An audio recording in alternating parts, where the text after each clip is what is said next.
ขอนอบน้อมต่อพระรัตนตรัยแก้วเจ้าสามประการน้อมเอาคุณพระพุทธเจ้าคุณพระธรรมเจ้าคุณพระสังฆเจ้าคุณพระอรหันตเจ้าอริยสงฆ์เจ้าจุตนจุองค์ได้เมตตาแผ่ปารมีมาเป็นนวโลกุตรธรรมปกเก่าเกษาปกห่มรักษาครูบาอาจารย์และศรัทธาญาติโยมทุกคนทุกท่านให้ได้อยู่ดีมีสุขน้อมการวะไวสาแสดงความเคารพแสดงความนับถือต่อครูบาอาจารย์เจ้าทุกรูปทุกองค์ที่เข้ามาติดตามรายการในคณะนี้โดยขอกราบในเมตตาท่านอาจารย์พระครูอภิวัฒนวิกรมผอ.คลื่นสีขาวและขอขอบคุณเจ้าของสถานีทุกสถานีที่เชื่อมร้อยสัญญาณออกอากาศในขณะนี้ไปหลายภูมิภาคพื้นที่ในภาคเหนือของเฮาเชียงใหม่เชียงรายพะเยาเมืองน่านเมืองแปะลำปางลำพูนต้องขอขอบคุณทุกสถานีเป็นอย่างสูงบุญที่ท่านเจ้าได้มอบเวลาของสถานีให้ตังครูบาอาจารย์ก็ขอเป็นบุญที่มาปกปักรักษาท่านเจ้ากล้าขายหิมันมาหาปันไดกล้าขายเจริญรุ่งเรืองสุขภาพพรานามัยสมบูรณ์มีชื่อเสียงโด่งดังเกิดก้องเกียงไกรทุกภพทุกชาติไปเน้อศรัทธาวันนี้ได้แจ้งบอกศรัทธาไปแล้วพอสมควรในรายการครั้งก่อนว่าจะนิมนต์ครูบาอาจารย์ที่เปิ่นเทศน์ธรรม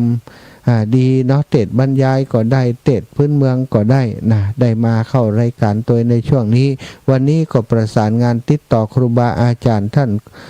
พระครูชลทานพิทักษ์คิดว่าตอนนี้คงจะพร้อมที่จะเข้ารายการตัวแล้วเนาะจะโทรเข้าไปหาเปิ่นก่อนเนอะสถานถ้าพร้อมแล้วก็จะได้ออกรายการด้วยกันในคณะนี้อาจจะมอบเวลารายการให้กับเปิ่นเนอะสัญญาตอนนี้ก็จะโทรเข้าไปหาเปิ่นก่อน ถ้าเปิ่นพร้อมก็ให้เปิ่นออกเลยขออนุญาตติดต่อประสานคำเนอะประสานโทรศัพท์ไปหาเปิ่นคำถ้าเปิ่นพร้อมก็จะได้อูจาออกรายการออกอากาศด้วยกันในขณะนี้เนาะว่ายังใดพร้อมแล้วยังจ๊ะมาตุลุงตุลุงฮัลโหลตุลุงฮัลโหลพร้อมเนาะก็เอาเลยถวายเวลาเลยครับ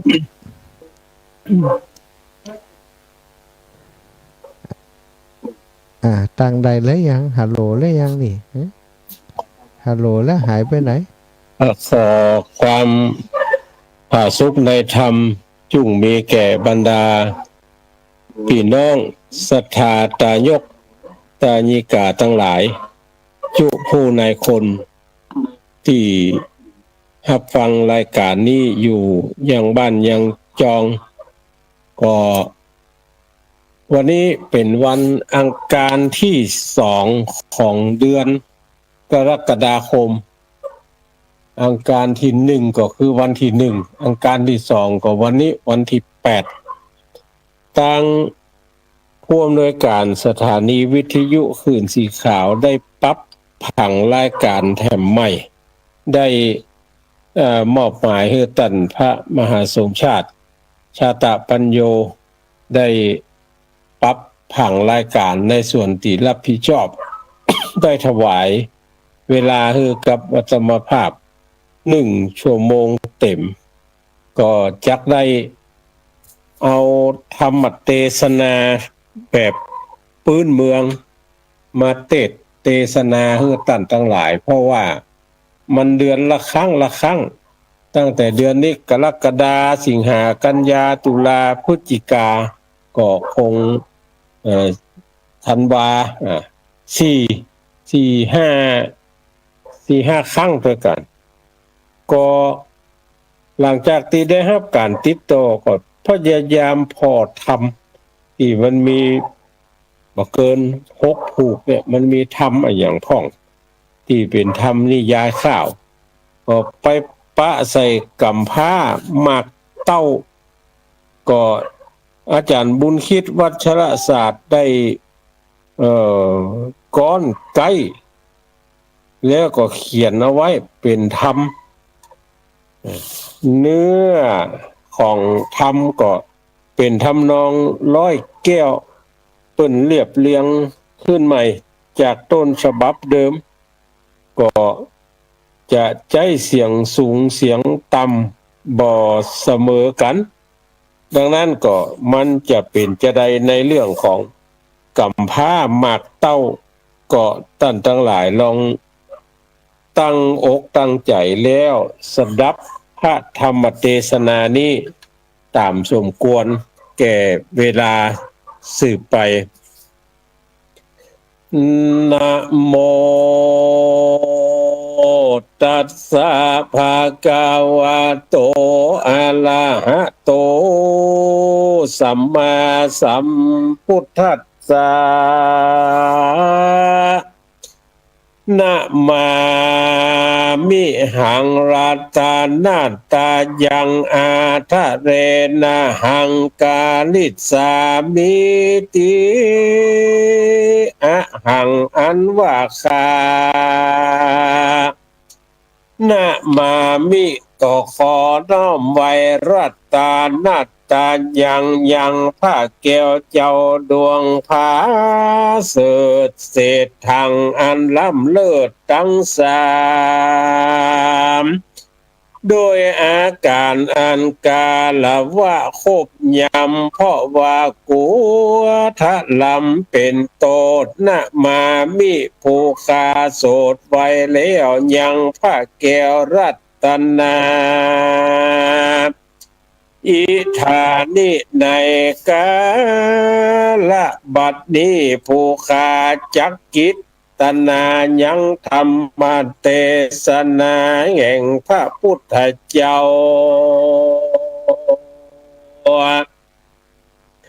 เพื่อเฮอปูจาเรายังศาสนาแห่งองค์พุทธาเจ้าตั้งแต่เก้าตลาบต่อเต้าเถิงปลายอันเป็นนิยายล้ำเลิศจักเธอบังเกิดความสุขใจดังเราจักไข่ไปนานี้บ่ญญาจะเล่นนาปุญญากรรมบางปาปะเปลี่ยนจานะเวริตันติอิตังสัทธาเจตวันเนวิหะรันโตภิกขุกาทังอารามภากาเทศิสาทะโวดูกาลาสัพปุริสะทั้งหลายเอกังสะมัญยังมีในกาลคาบหนึ่งพระกวาอันว่าพระพุทธเจ้าตนภาพเงาแก่โลกตั้งสามปางเมื่อพระสถิตสำราญอยู่ในป่าเจตวันนะอารามงามองค์อาจอันนายอนาถาบิณฑิกัสสะสร้างถวายเป็นตานเป็นที่สำราญวิเศษนั้นมีในโค้งเขตเมืองสาวัตถีพระก็อยู่ในกันทากุดีต้องเตบ่มีภัยยะเหตุโศกาตตาในกาละยามนั้นส่วนอันว่าภิกขุสังฆามวลมายิ่งมาออกปากเขียนจาอยู่ในโรงธรรมสภามีมากมายนาราชการบ้าอาวุโสดูกันลาดานต่างหลายดังคาคึดหมายเถิงเติงยังบุญเรืองจุมปูราชกุมารนะอันมีทุกผ่านโศกใบทุกยากไล่เครื่องการหมู่ภิกขุตั้งหลายมาจากการเสียงเนืองนันสะโส กรรมอันนั้นก็รอดไปเกี่ยวกูกันทาพากุดในสภาแจงจอดพับโลกไว้รอดโลกาเมื่อนั้นพระสัทธาผ่านแผ่วโตนพระรู้แล้วจริงเสด็จลีลาเข้าสู่ลงสภาเรืองโลดแล้วเยี่ยมพระโอษฐ์ปุจชาถามภิกขุสังฆามวลหมู่ว่าภิกขเวทุกลาภิกขุทั้งหลายอันปากันมานั่งยายเป็นหมู่ฝูงต้านจากกันสะสู่ด้วยเหตุอันใดไปตันแล้วพระตนแก้วเสด็จมาก็ปากันลวดย่างไว้เสียนิจานามาโทปุตโตโลกะนาโถเมื่อนั่นเจ้าภิกขุทั้งหลายอันมานั่งยายเป็นถอยมีบ่อน้อยนักหนามีมหาอนันตะเป็นเก้าจริงน้อมเกล้าวันตาว่าข้าแด่พระสัทธาภาพเงาโตนบทเศร้าวิโรธเป็นครูแก่โลกโลกาผู้ข้าทั้งหลายได้มาเจียนจ้ากันโดยคาถาอันศักดิ์สวาดจาถึงเจ้าราชกุมารแต่ข่าวนานลวงโป้นนานมากโลดนักหนาก็มีและนา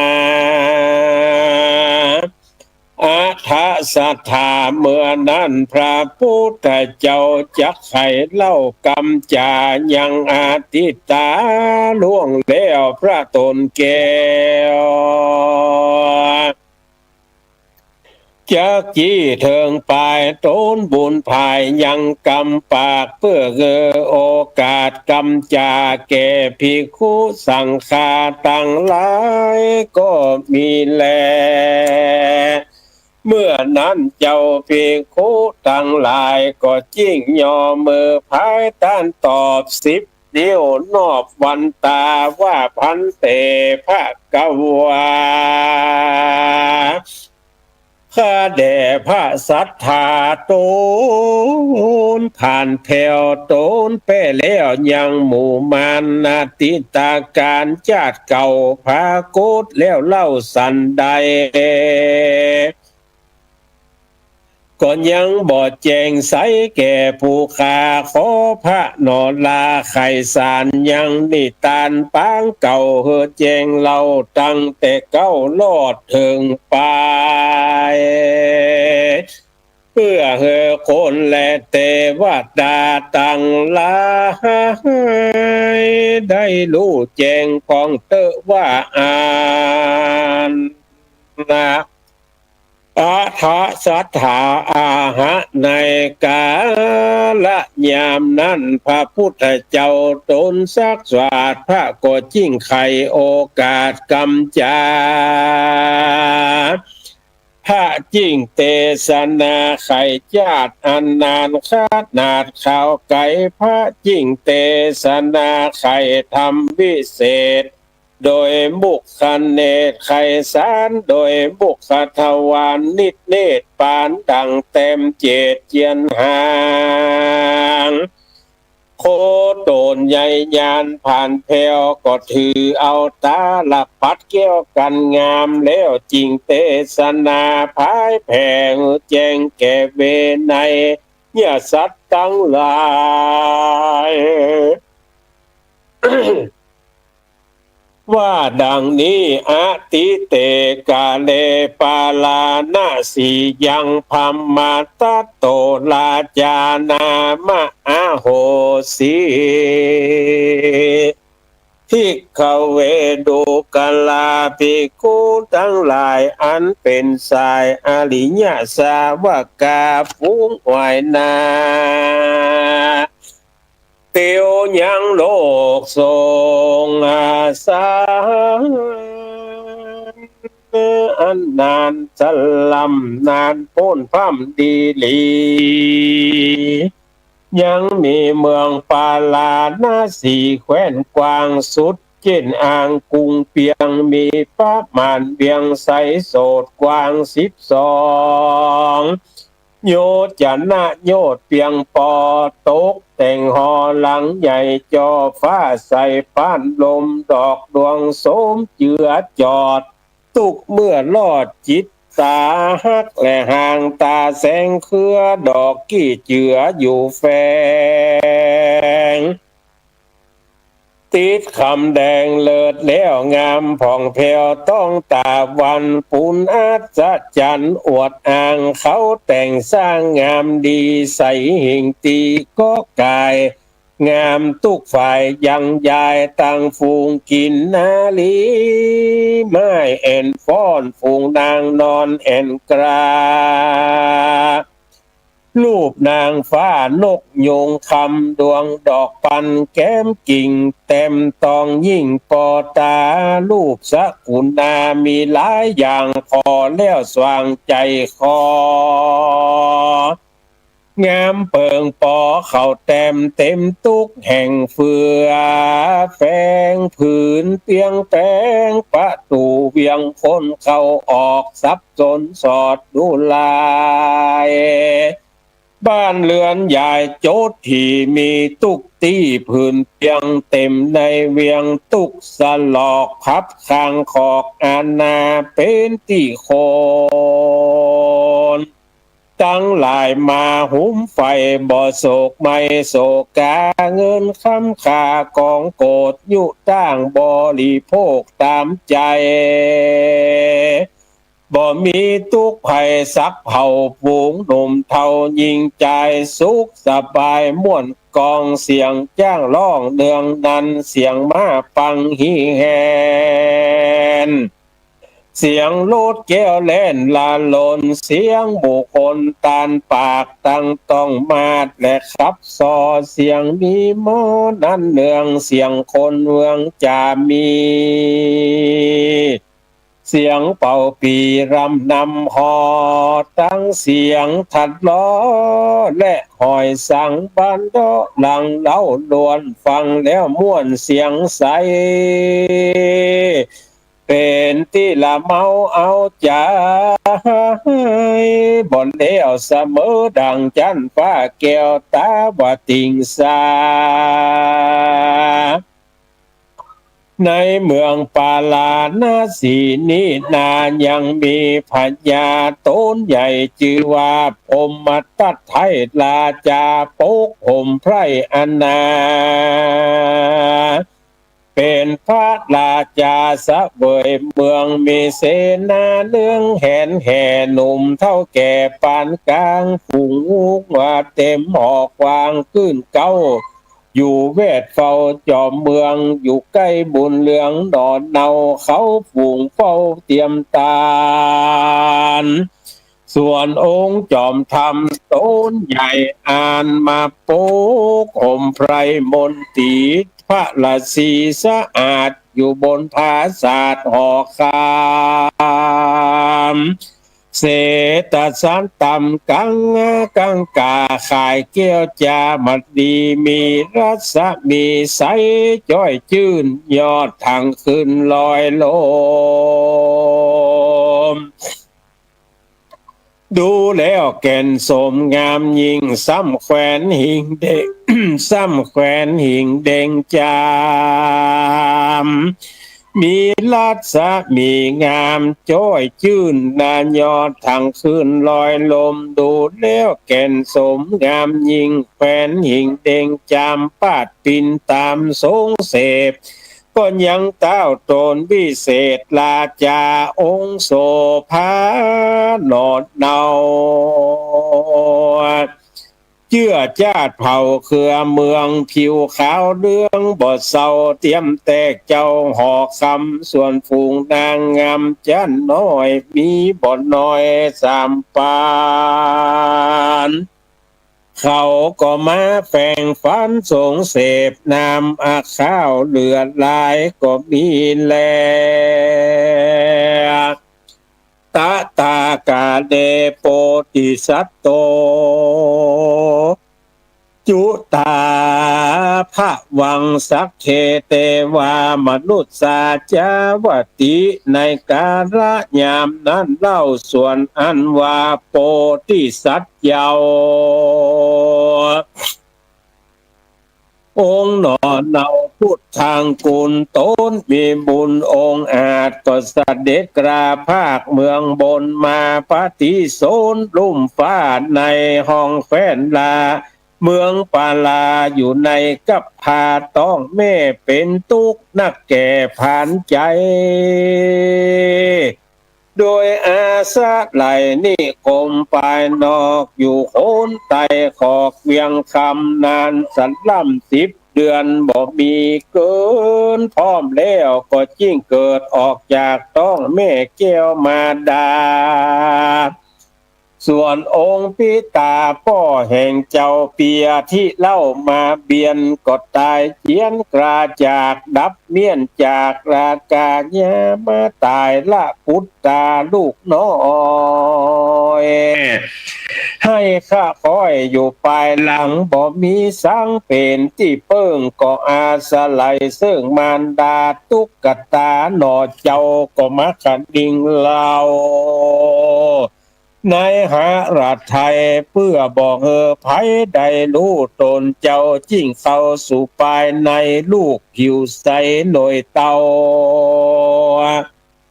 อันเกี่ยงเล่าผิวเขียวโดยตนคิงเดียวกายเพศเจ้าก็รู้เหตุในใจพระเพราะบ่กลัวใส่ใจแม่เจ้าเป็นตุกเล่าแสวงหายังปูจะนาอาหารมาเลี้ยงตนว่าอันก็มีแลมหาสัตโตปิกันว่ามหาสัตเจ้าขดิ่งเล่าไปมาองค์โสภาหันคนที่เจ้าบวกวี่ตนวิเศษจิ้งกายกับเป็ดออกมาเป็นผาดลาโดยเต่ายามนั้นนางเจ้ามาหันตาหันยังพุทธาลูกน้อยองค์ยอดซอยลูกเต่ากายเป็นหมากเต้าแก่นเดียวมีผิวเขียวใสส่องแม่ก็มา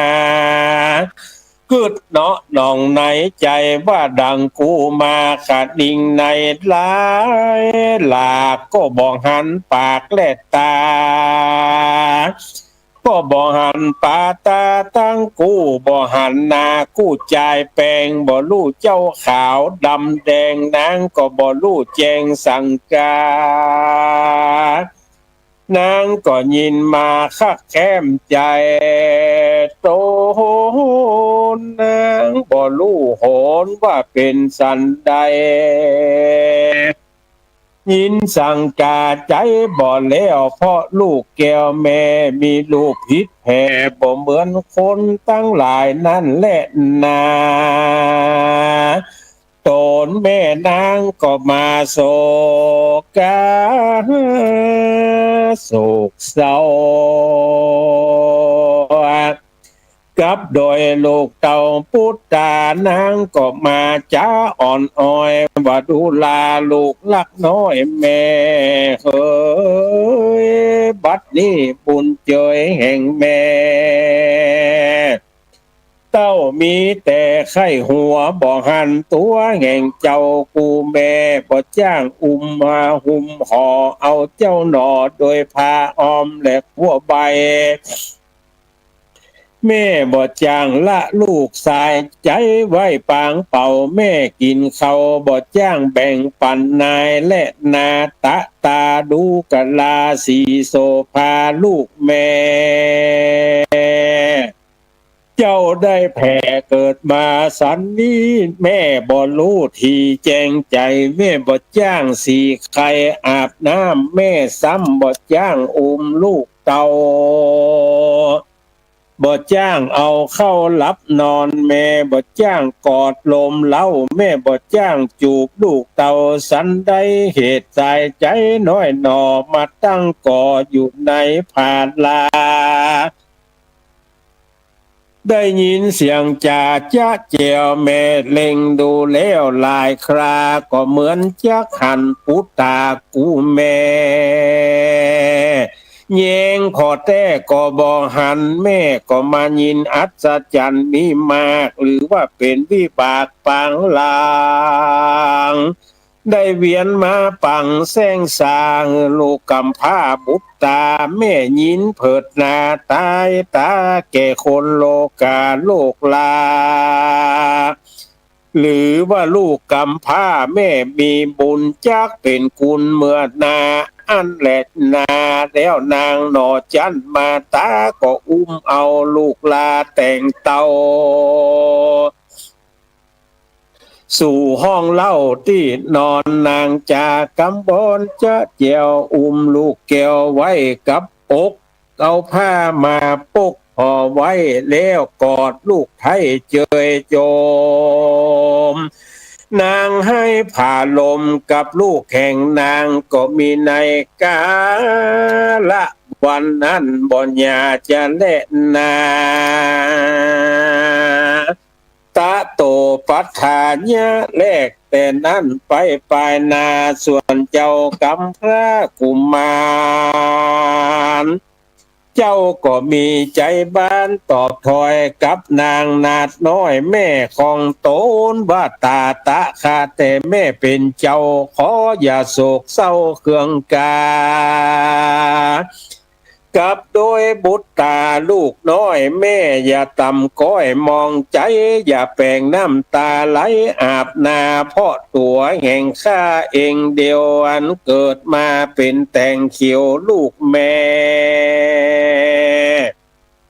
กันสมปานแก่เต็มบัวหลับมวนแล้วตนแม่แก้วจักเป็นดีแม่จักบอกเครื่องขี้อึบอยากแม่จักบดใดตุกยากผ่านใจตั้งผ้าแผ่นขัวใบเครื่องยองคาบ่ฮื้อขิงคองกับมารดาตั้งโพจะนาคาบเขาจักบอกแม่เจ้าเครื่องใจ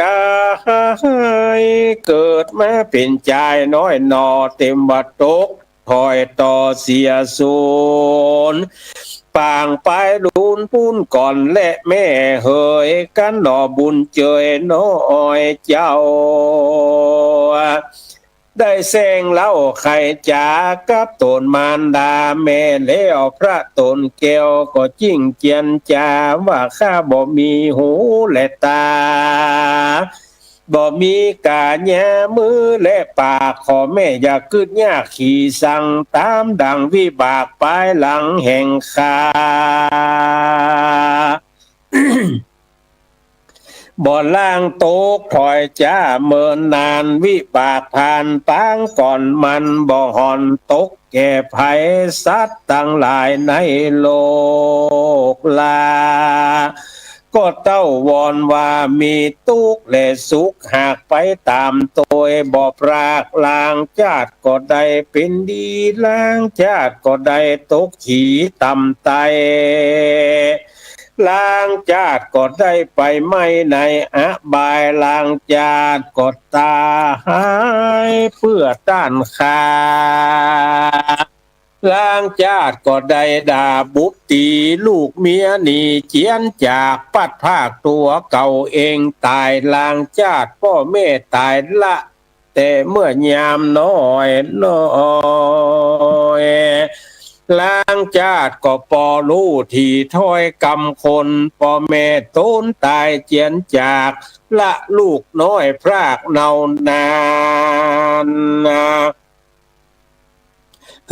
ลูกทุกผ่านอยู่ปลายหลังซะเบยทุกขังโศกเศร้า อุปมาดังลูกเต่าแห่งแม่นี่นาแม่เฮ้ยว่าอันลัตติญาวิภาตากลางคืนนั้นดุ้งแล้วโตนดอกแก้วจิ้งเจียนจากับด้วยมาตาหน่อน้อยด้วยกำอ่อนอ้อยปุ่นวอน กลางเรือนนอนใครบอกว่าแม่ออกไทยมาตาอย่ามีกำจ่าเครื่องใจก้อยอดไปอยู่สร้างอย่าอวดอ้างกำสั่งจุมีสัตย์อย่างเตียงมันกระทำรักษาศีลหาเตียงกับตนปีเดือนโมน8 คำจุ่งตกแต่งพรำรักษาศีลอย่ามีกรรมมุสาพรางลายอย่าได้ย้ายจากเรือนลาพระโคงปาลาแคว้นกวางปื้นยังมีมาจ้างงัวควายลูกปานหลายบอกมาคล้องหมู่พี่น้องอยู่เต็มเรือนเขาก็ยังบ่เดินขอกินเขาอยู่ม่วนกับลูกเต่าวงศาตั้งอ่าวอาปู่ย่าบ่ได้ว่าทุกผ่านสั่งมีแต่สองล้าแม่ลูกนี้หากได้กำกี่ทุกขังสะเวยยังความลำบากสองลาแม่หากทุกยากบางคาบก็ได้ไปเอวขอดตานาเจ้าบ้านเปิ้นก็จักจืดจางและแม่เฮยกันว่าแม่มาตาบอกว่าจักเตียงว่าบ่ได้กิน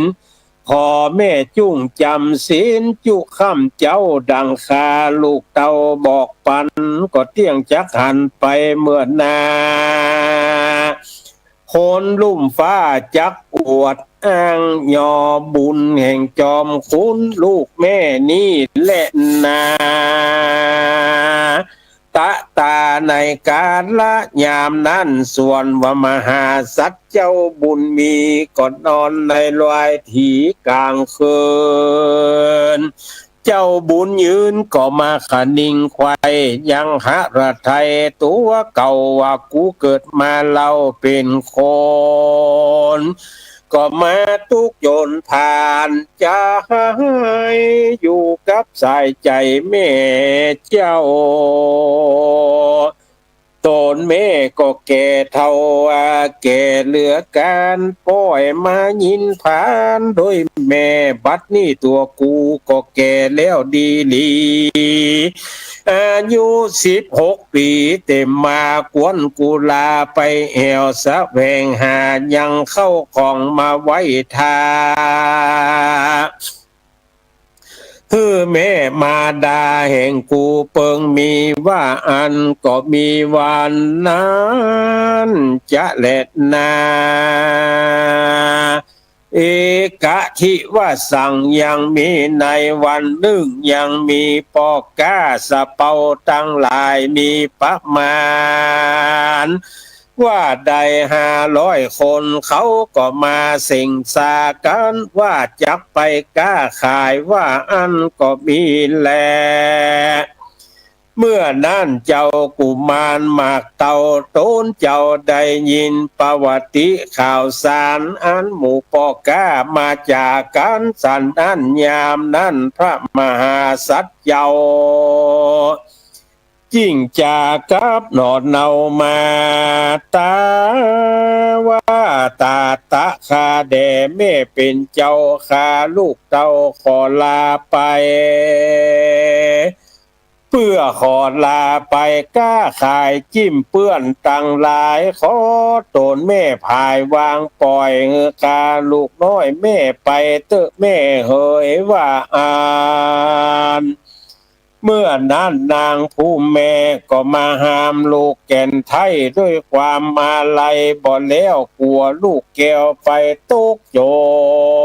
รนางตามนจิ้งห้ามวานตาปิญาพุทธกาดูลาเจ้าลูกลักแก่แม่เฮย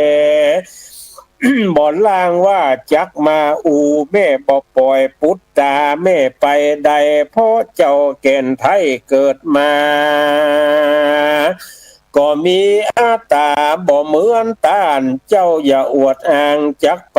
ข่าวต่างไกลบอกไกลขอลูกแก่นไทยแม่อย่าไป แก้วสายใจอย่าได้กล่าวอ้างแม่น้ำมหาสมุทรใหญ่กว้างเป็นที่อยู่สร้างสัตว์ตั้งหลาย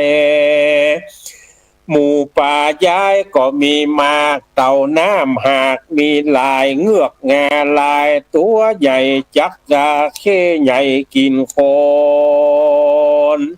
เจ้ามีตนเหมือนหมากเต่าดังลือเจ้าจักไปขอลูกอดใจอยู่ห้องประเทศต้องเดือนเราก่อนเตอะลูกเคยว่าอันเมื่อนั่นโปติสัตว์เยาตนหมากเตาบ่ฟังกำแม่เจ้าจิ้งตอบแกกำไปว่าดูลาสายใจแม่เป็นเจ้าขอจุ้งเฮอลูกเตาไปตามใจตนพระบุญภายขออยู่ใจตนแม่อดบ่ได้จริงวางไปนางก็ปันใจเนี่ยโจกใหญ่ว่าตามกรรมมักกรรมพาธนาการมหาสัตว์เจ้าได้ยินกำเล่าอนุญาตตนเจ้าน้อยราชจมบานเจ้ากุมารก็ยินดีกับโดยบุญมีแม่ตนนอตัดสะปนหนอน้อยเนาก็จิ้งแม่เจ้ามาตาไปถามเวลาลาดเล่ากับหมู่นายสะเปาปอก้าว่าขอแม่เจ้าไปฟังข่าวสารกับนายนักการสะเปาแก่ลูกเต่าพองเตอะว่าอันยามนั้นนางตูนแม่ก็อดบ่ได้จริงกล่าวว่าดีและว่าอันแล้วก็ลงเรือนไปนางสายใจก็ไปสู่ต้าสะเปาฟูงปอกก้าหันนางนอนลาทนผ่านอันเป็นแม่โพธิญาณหนอนเนาหากเข้ามาสู่ต้นดังอ่านเขาก็มีใจจมชื่นยินดีมากนักก็มีแลโจตะโกเบนมีผู้มาโจตนาด้วยกังขาถามว่าเหตุดังเลยปอกก้าสับเป่าจิ้งมีใจเบายินบานกับโดยนางตุกผ่านทางไล่นั่นจาปะลิหาโอ้โหเม่นผู้จักเก่าแก่ลู่ที่แต่กังขาเปิงวิสัจนากล่าวว่านางหนอดลาตุกผานหากเป็นแม่กุมารโพธิสัตว์เจ้าประการหนึ่งเล่าก็โดยเตจาอนุภาพแห่งโพธิสัตว์เจ้าหากครอบงำหัวใจปอก้าสะเปาเพื่ออันและนายปอก้าสะเปากันหมู่เขาหันแล้วก็มีใจผ่องเพียวยินดีเขาก็มีความเบนโดค่าคอยจริงตันถอยจะถามด้วยกำงามว่าตันเตดูกันลานางแม่เท่าตนแม่เจ้าจักไปไหนจะว่าอันเมื่อนั่นนางก็ไขตอบถอยว่าข้าน้อยนี่มาเพื่อขอประโยชน์จานะด้วยการอันหนึ่งแลว่าอันส่วนลูกข้าหนอไทยก็มีใจมักไข่ไปก้ากับโดยตานมากนักขอต้านคุณนาลูกแห่งตาแด่ป้องเต้ยว่าอันเมื่อนั้นพอก้าสับเป่าจิ้งถามนางเท่าว่าลูกเต่าแห่งนางอายุได้กี่ปีจาว่าอันนางหนอจันจึงกล่าวว่าลูกแห่งคาอายุได้16 ปีพ่อก้าก็ซ้ำมาถามว่าลูกแห่งนางมีชื่อดังลือจานางจิ้งกล่าวว่าลูกแห่งคานั้นมีลูกอันผางลายบอกงามสักหยาดชื่อว่าอายน้อยลาดแต่งเขียวว่าอัน เมื่อนั้นฝูงป้อกล้าตั้งหลายก็เอากันไข้หัวสะสาวตบมือกล่าวจากันไข้หัวนั้นเต็มตาล้างพ้องว่ามันมีรูปสันใดพ้องก็ว่าข้าบอกเคยหันพายมากล่าวตานนะมาแต่เจนปู่เท่าทานไผก็บ่ได้มากล่าวเฮือฟังสังสักญาติมันเป็น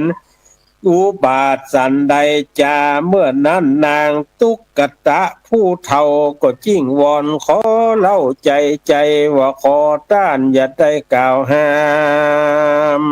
มายังลูกขาไว้ขอจุ่งใดเอามันไปตามนางก็จิ้งกล่าวกำงามท่วนสามตีเมื่อนั้นพ่อกล้าทั้งหลายก็มีใจปานกล่าวทอยว่าสาธุดีจุ่งตามใจลูกแห่งนางมักไฟนางจุ่งปลาลูกไทยนางมาแด่เตอว่าอ่านนะเมื่อนั้นนางก็รีบนำข่าวไปบอกกล่าวขี่ยาแก่ตุกตากำพร้าคือองค์นอลาโปธิสัตว์เจ้ากันพระหนอดเดาได้ยินแล้วพระโตนแก้วก็จิ้งยินดีแล้วอภิวาทวันตีน้อมขาบไว้ยังเก่นไทยมาตาว่าอามาตาตาข้าได้แม่เป็นเจ้าขอแม่จุ่งเอายังเชือกหมากเตาและแต่งกับตั้งฝูงเจ้าแปลงเปื้อนบาน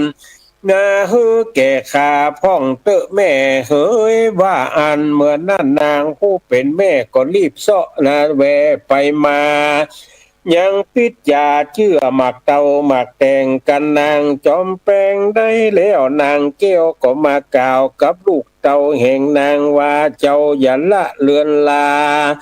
คือข้าว่ามองเป่าอย่าละแม่เจ้าอยู่ปลายหลังกันว่าเจ้านานมาแม่ก็เที่ยงว่าจักตายเต้เรา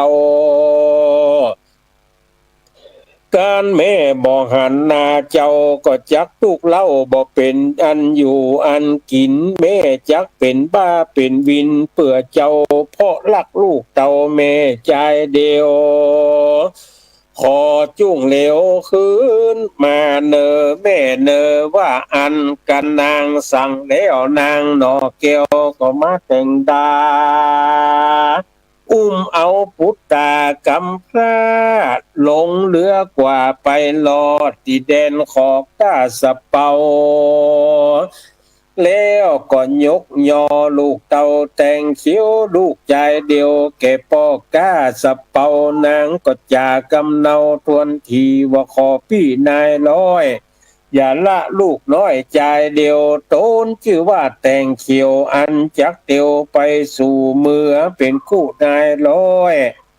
อย่าละนาลูกน้อยแห่งคา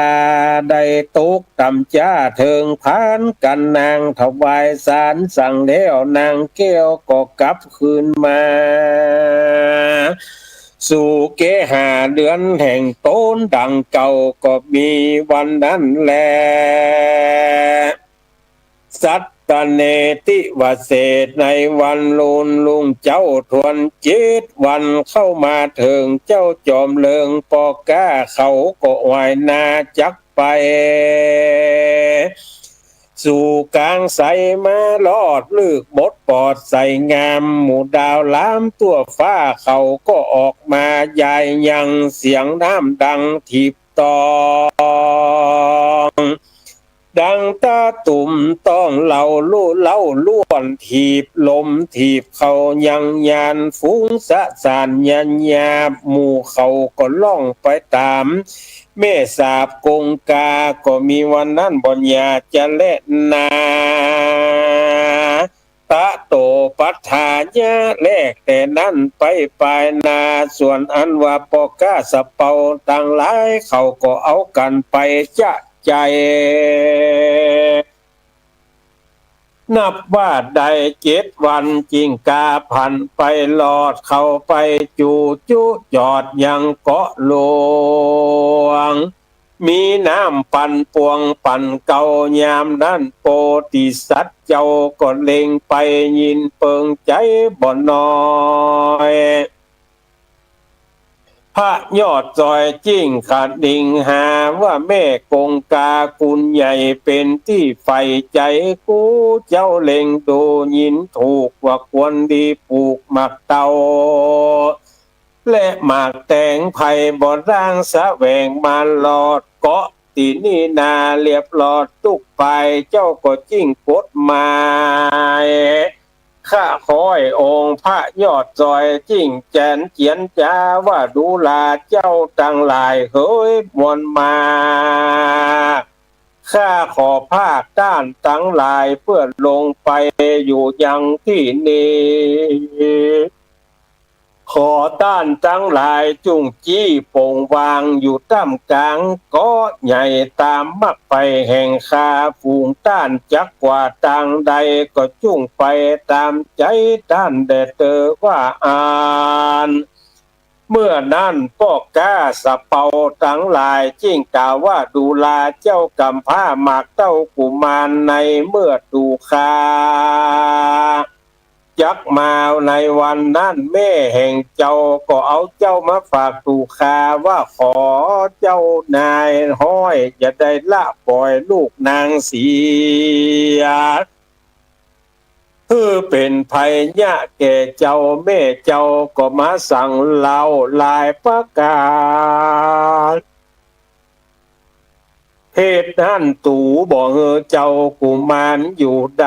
ตู่กลัวนางไทยแห่งตานติเตียน เหตุว่าเกาะที่นี้มีสัตว์ลูตัวร้ายมาแอวตองภายไปมาจ้างงวงงาตัวใหญ่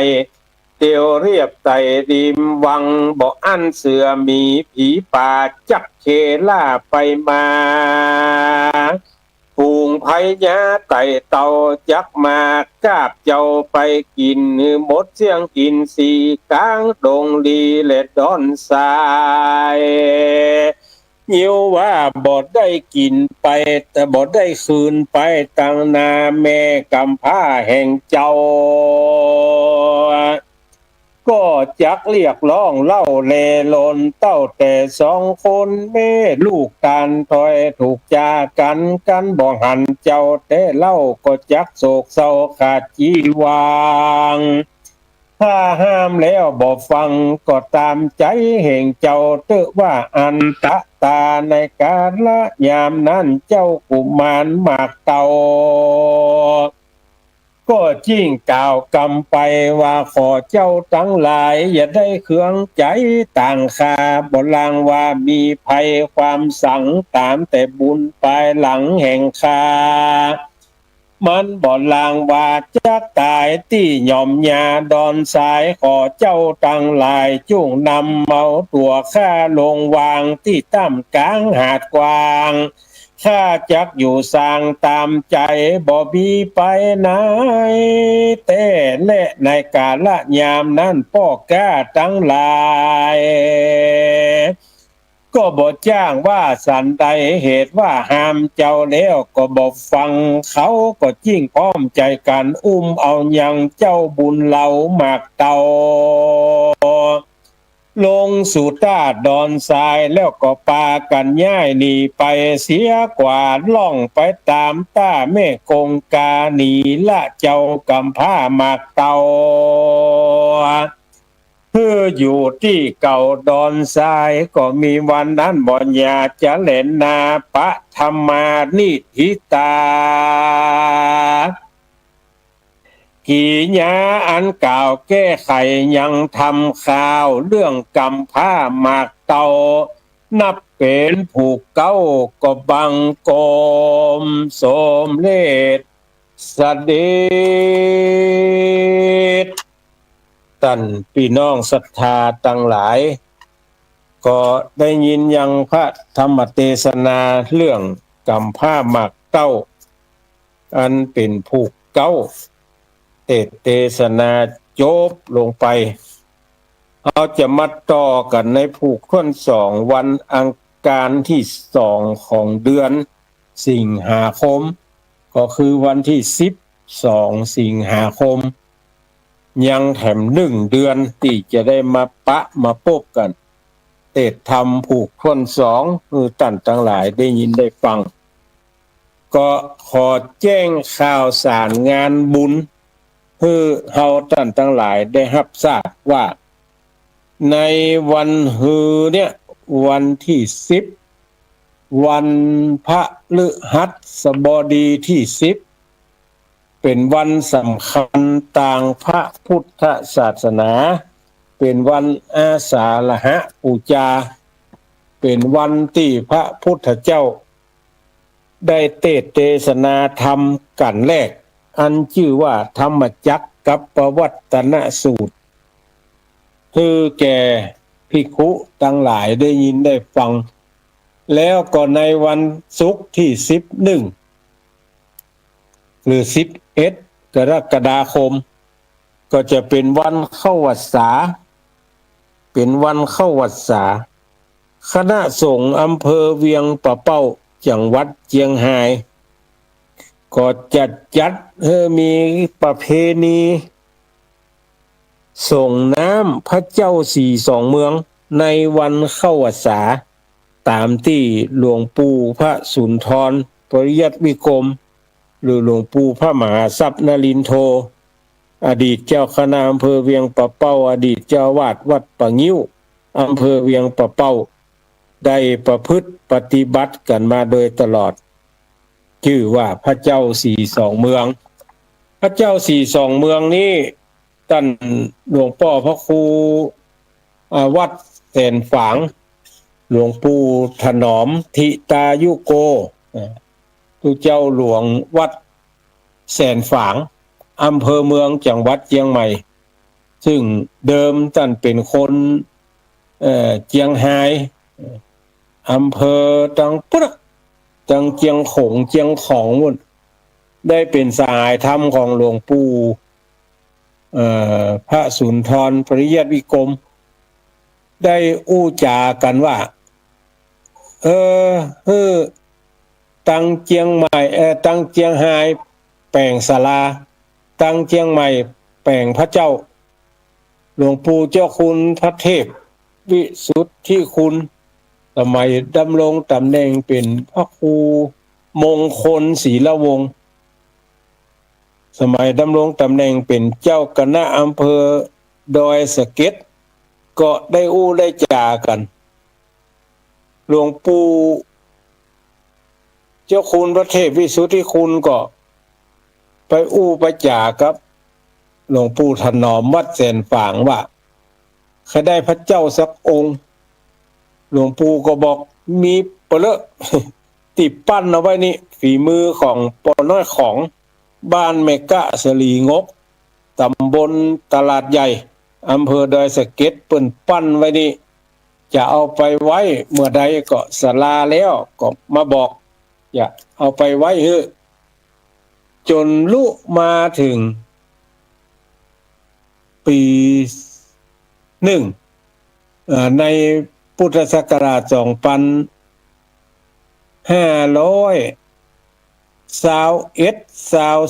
เนี่ยก็เอาพระเจ้าองค์นี้ไปไว้ที่ม่อนสี่สองเมืองก็เลยใส่ชื่อพระเจ้าองค์นี้ว่าพระเจ้าสี่สองเมืองแล้วก็ปากันจัดงานประเพณีส่งน้ำในวันเข้าพรรษากูปีปีนี้ก็จะจัดในวันที่11วันศุกร์ที่11กรกฎาคมเนี่ยกินข้าวงายแล้วท่านทั้งหลายก็ชวนกันไปเด้อไปส่งน้ำพระเจ้าสี่สองเมืองไปถึงเปิ้นก็จะไหว้พระอาบศีลเจริญพระพุทธมนต์สมโภชแล้วก็ปากันส่งน้ำวัดวาอารามต่างๆในเขตอำเภอเวียงปะเป้าทุกวัดก็จะตั้งต้นเงินมาต้นหนึ่งมาถึงแล้วก็มัดตาลมาถึงแล้วก็มัดตาล ได้เวลาก็จะสูดโยโกห้องส่งน้ำพระธาตุกันอันนี้วันศุกร์ที่11กรกฎาคมนี่ก็เชิญชวนเอาท่านทั้งหลายไปร่วมกินหอมตาลโดยกันที่ม่อนพระเจ้า42เมืองเนอะแล้วก็แถมงานหนึ่งวันที่20กรกฎาคมวันอาทิตย์เปิ้นจะปากันไปตาลเตียนที่วัดเสมิงหรือวัดห้วยคอกตำบลเสมิงใต้อำเภอเสมิงจังหวัดเชียงใหม่ก็ตั้งแต่9:30ไปเมื่อเฮาท่านทั้งหลายไปจุจอดฮอดถึงกันแล้วทางผู้อำนวยการสถานีวิทยุคลื่นสีขาว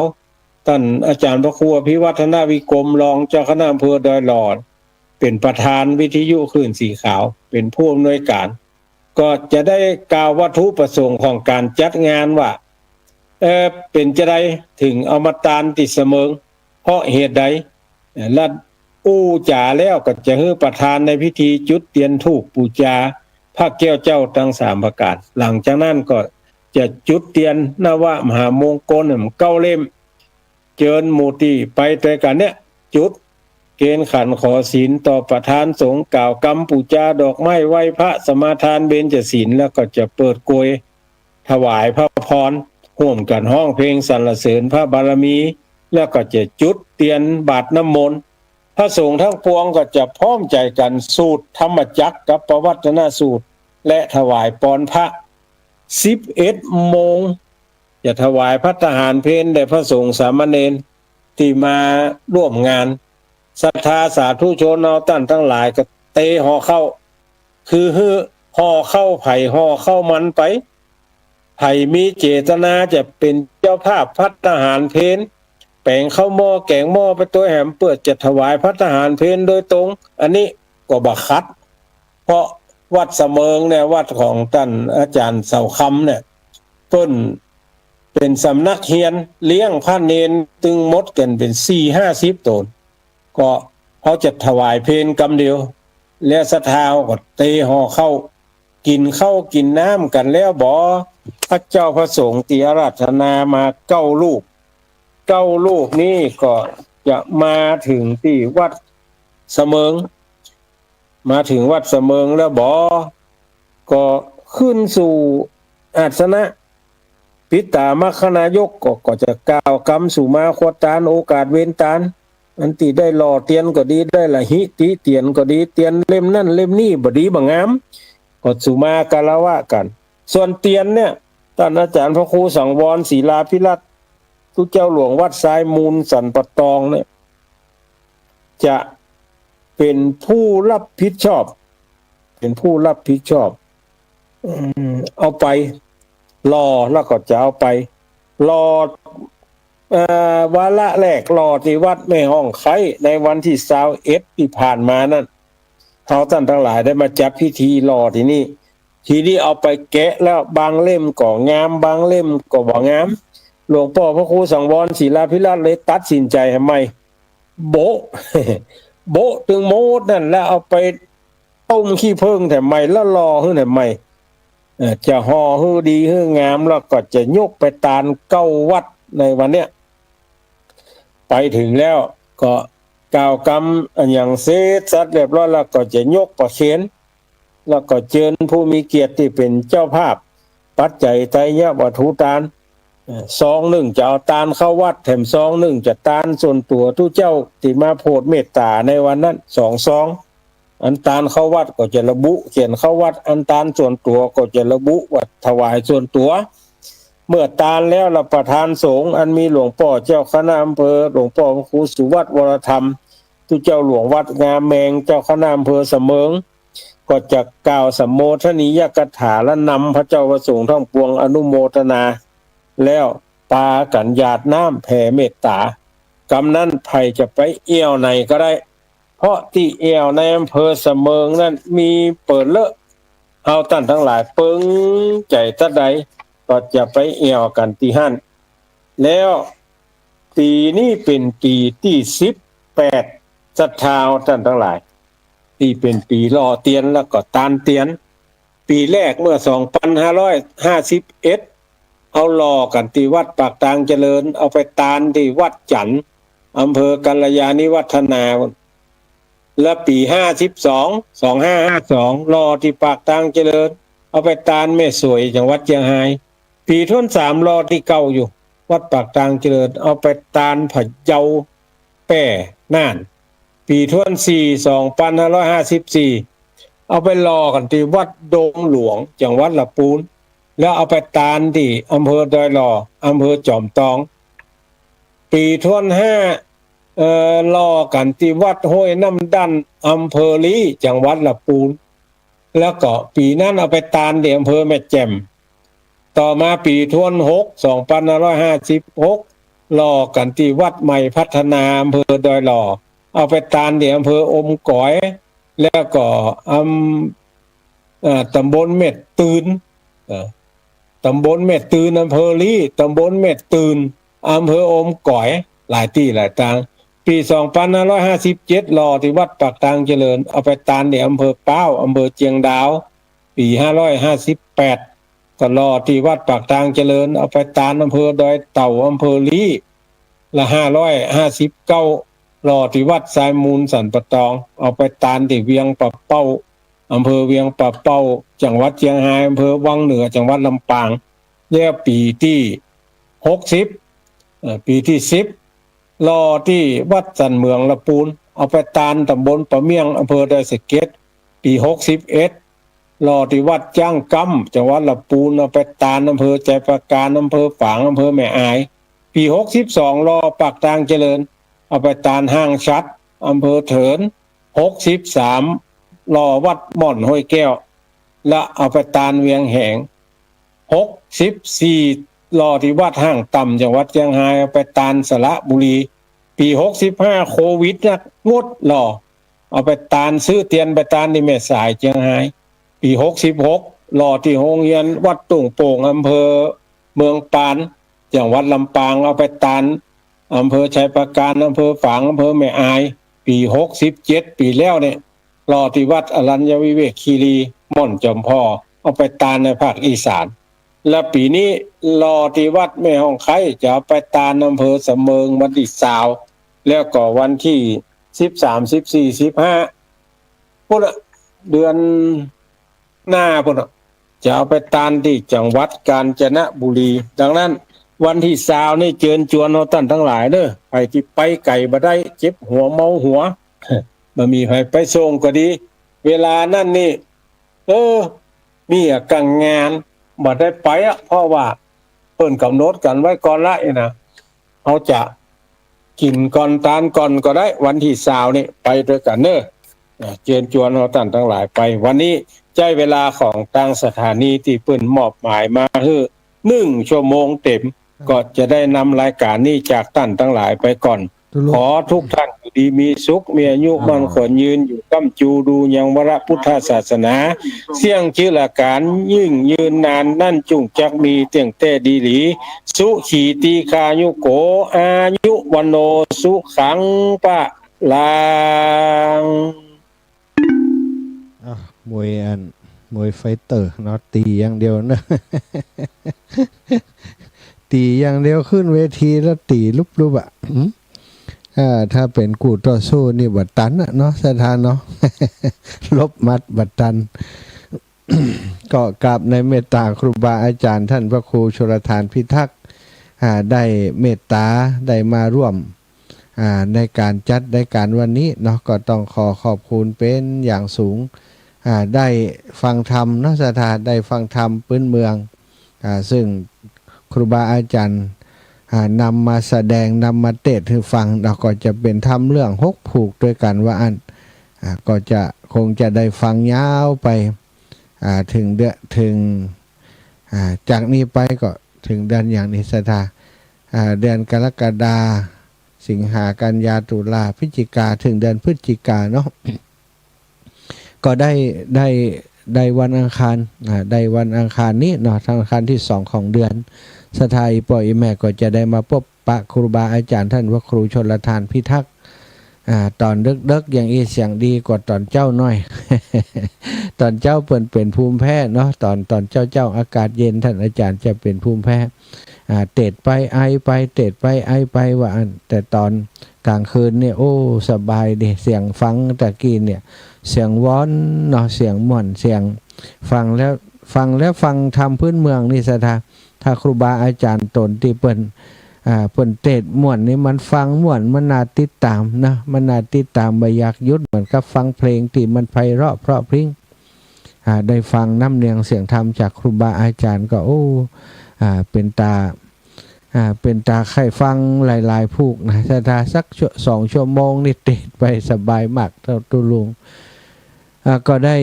อยู่ใกล้ชิดรับใช้ครูบาอาจารย์ได้หันปฏิปทาเปิ้นหลายด้านหลายอย่างเป็นพระสงฆ์ที่มีความเสียสละศรัทธาช่วยงานของสังคมช่วยงานของตั้งศาสนาวัดวาอารามนี่บ่ต้องอู้ถึงในพื้นที่ของเปิ้นช่วยทุกวัดทุกวานอกพื้นที่ต่างอำเภอก็ยังไปนะศรัทธาอันนี้คือถ้าอู้ถึงว่าเป็นคนทำงานเป็นนักเผยแพร่ก็เป็นตัวจริงของคนทำงานทุกด้านอาตมาเลื่อมใสปฏิปทาของเปิ้นตั้งแต่ทำงานด้วยกันที่ดอยนางแก้วต่อจากนั้นมาก็ตีตามลำตัวคอยรับใช้คอยช่วยเหลือเปิ้น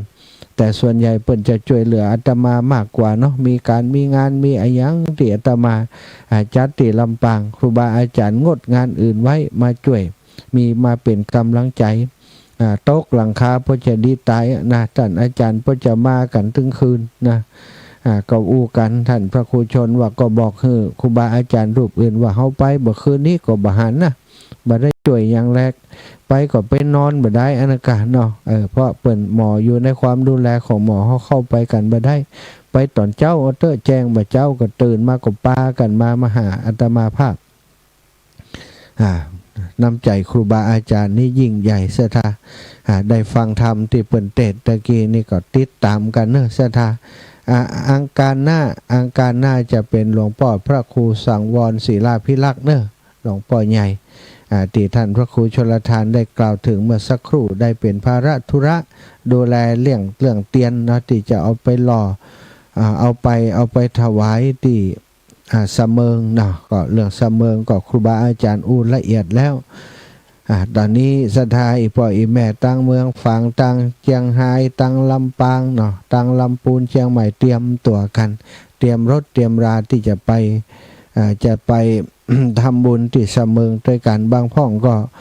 ไปถึงเสมิงจะไปถึงกาญจนบุรีบางพ่องก็เลือกนะอีแม่ขอไปเสมิงนี่ปอเนอร์อาจารย์เพราะว่ากาญจนบุรีมันไกล